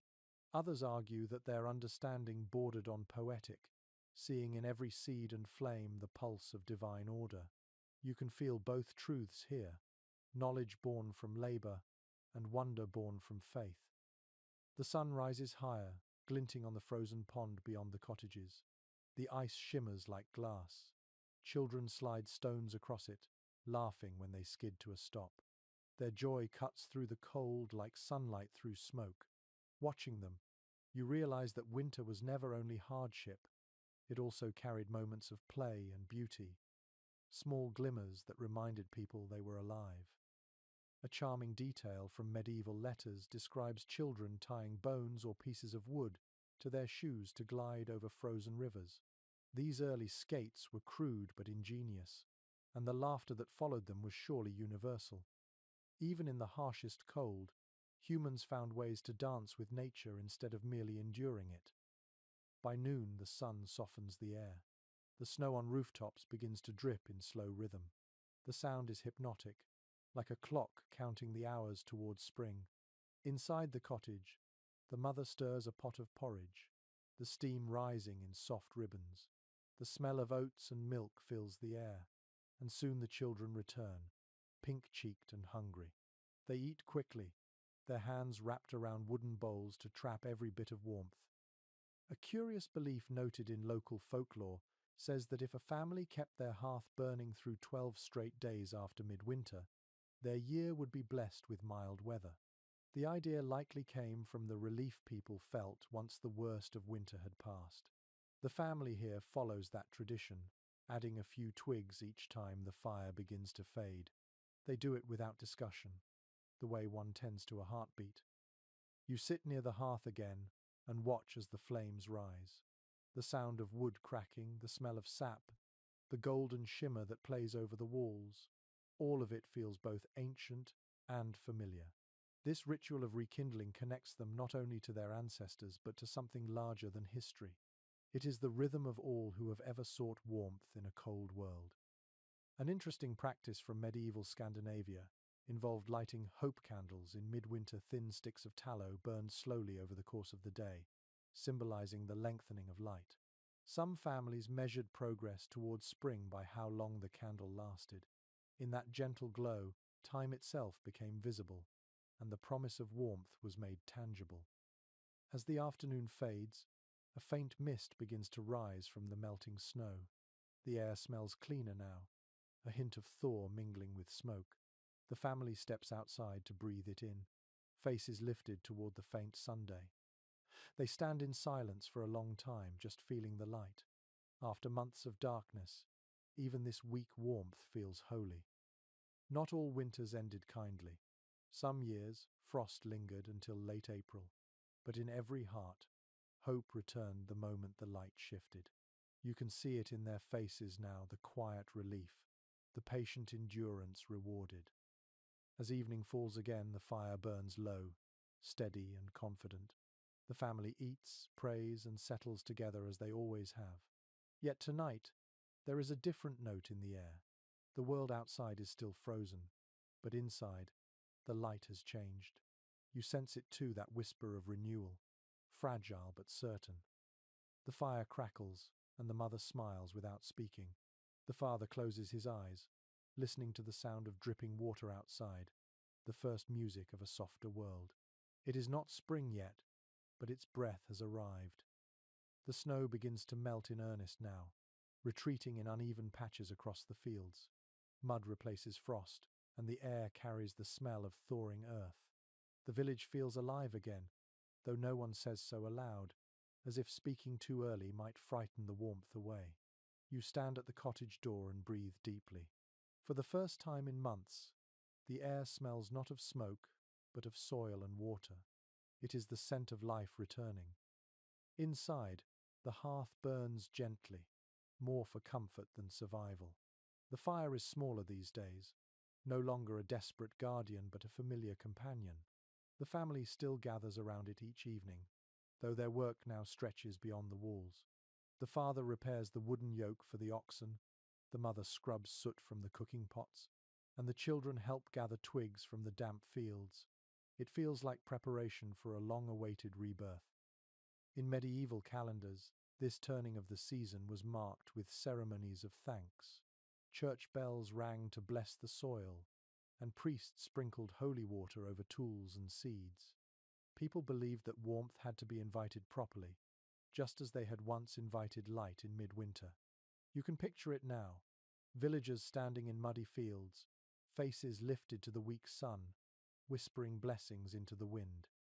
A curious entry in a 16th century sermon collection records that some priests scolded peasants for celebrating too much the sun and too little the Creator. Yet even they could not stop the old customs. Peasants burned herbs in small fires at field corners to drive out frost spirits, while others buried the ashes of their hearth beneath the soil to feed the earth what had fed the fire. The blend of faith and folklore made spring feel sacred and human all at once. The family's routine changes with the light. The father begins mending fences near the pasture, his breath steady, his movements rhythmic. The mother spins wool by the open door so that the breeze carries away loose fibers. The children chase each other outside, laughing in the puddles. Their cheeks are red, their boots heavy with mud, and their joy fills the air like birdsong. After so many months of restraint, the sound feels almost shocking in its freedom. Scholars still debate how medieval peasants viewed the passing of seasons. Some argue that they feared nature's unpredictability, while others believe they felt kinship with it, reading each shift of weather as a message rather than a threat. Watching this family, you can sense that balance, respect mixed with affection. The thaw is not a victory over winter, but a conversation with it, an acknowledgement that both have their time. You kneel beside the hearth where the fire burns low. The ashes are grey and fine, but a few small embers still glow beneath them. The mother stirs them gently, smiling at their persistence. Fire, like the people who kept it, never truly dies, it only changes shape. Soon, she will scatter the ashes in the garden, and the warmth once held inside the house will pass into the soil. Nothing is lost, only transformed. A curious observation in old farming manuals suggests that peasants believed ashes carried the memory of sun and flame. When mixed with seed soil, they gave crops the strength of fire itself. It is poetic, but perhaps not entirely false. Ashes do enrich the earth, returning minerals drawn up from wood. Even the scientific truth feels spiritual when seen through their eyes. By late afternoon, the sun burns bright enough to cast shadows again. The cottage walls, once cold to the touch, now hold a trace of warmth. The children open the door wide and let the air move through. Smoke drifts upward instead of inward, and the room clears. The smell of stale winter finally fades, replaced by the faint sweetness of new growth outside. The mother takes down the bundles of dried herbs that have hung above the fire all season. She crumbles them carefully into a cloth bag to use for cooking and medicine. Their scent fills the room: rosemary, thyme, sage, the same plants that once guarded the family from illness. The circle feels complete. The father brings in a small branch budding with green. He places it by the window, where the light touches it. The children stare at it as though it were a miracle. After months of grey and white, that tiny patch of colour feels almost unreal. You understand why so many old stories worship the first signs of spring as proof that life can always return from cold and silence. An old English rhyme recorded by travellers said, "When green breaks through the snow, the fire bows low." It meant that once warmth came from the sun again, the hearth could rest. You can feel that shift in the room now. The family still keeps their fire, but it no longer rules their lives. It is smaller, gentler, almost symbolic, a reminder of what they endured and what they preserved. As evening falls, the air outside hums faintly with thawing water. The sound is soft but constant, like the earth breathing again. Inside, the fire flickers lazily, the flames reflected in the eyes of those who once depended on it completely. There is peace now, but also gratitude. Every ember is a memory of struggle, and every warm breath a promise of survival fulfilled. The mother hums again while stirring a pot of soup, and her voice blends with the soft hiss of melting snow outside. The father leans back, watching her. The children fall asleep one by one, cheeks flushed with heat and health. The fire glows low, and you can almost feel its warmth turn from necessity into nostalgia. The season has changed, and yet the lessons remain. Comfort is not a constant gift. It is something built, tended, and shared. As the final light of day fades across the floor, you realize that even in this quiet moment, the world is preparing to begin again. The snow has vanished completely now, leaving the earth dark and wet beneath your boots. Small shoots of green rise timidly from the soil, trembling in the cool wind. The air is still crisp, but it carries a softness that was missing before.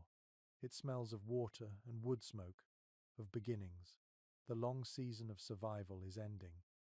In the cottage, the family moves easily through their morning. The father sharpens his tools near the door, humming a song that echoes faintly over the fields. The mother kneads dough on the table, her sleeves rolled to her elbows. The children chase each other in and out of the room, their laughter spilling through the open doorway. The fire burns small and steady, content now to be a friend rather than a guardian. A new rhythm has taken hold. Where once the family's life revolved around keeping the cold away, now it turns toward growth and preparation. Historical writings from manorial accounts often describe this as the quiet season before planting, when people cleaned, mended, and gave thanks for surviving the frost. Every gesture, every movement carries relief. The father steps outside to check the sky. Clouds drift slowly, touched with pale gold. He runs his fingers through the soil, still damp but no longer frozen. You can almost feel the weight of his hope as he tests it, looking for signs that the earth is ready to wake. His eyes soften when he sees worms moving again beneath the surface. The land is alive. Inside, the mother stirs the pot hanging above the fire. The smell of onions, barley, and herbs fills the air, richer now than in the hunger months. There is more food to spare, and the family eats with gratitude. They have passed through the season of scarcity and into abundance, not through miracle but through endurance. A curious entry from an old agricultural record describes how villagers marked the end of winter by carrying live embers from their homes to the fields.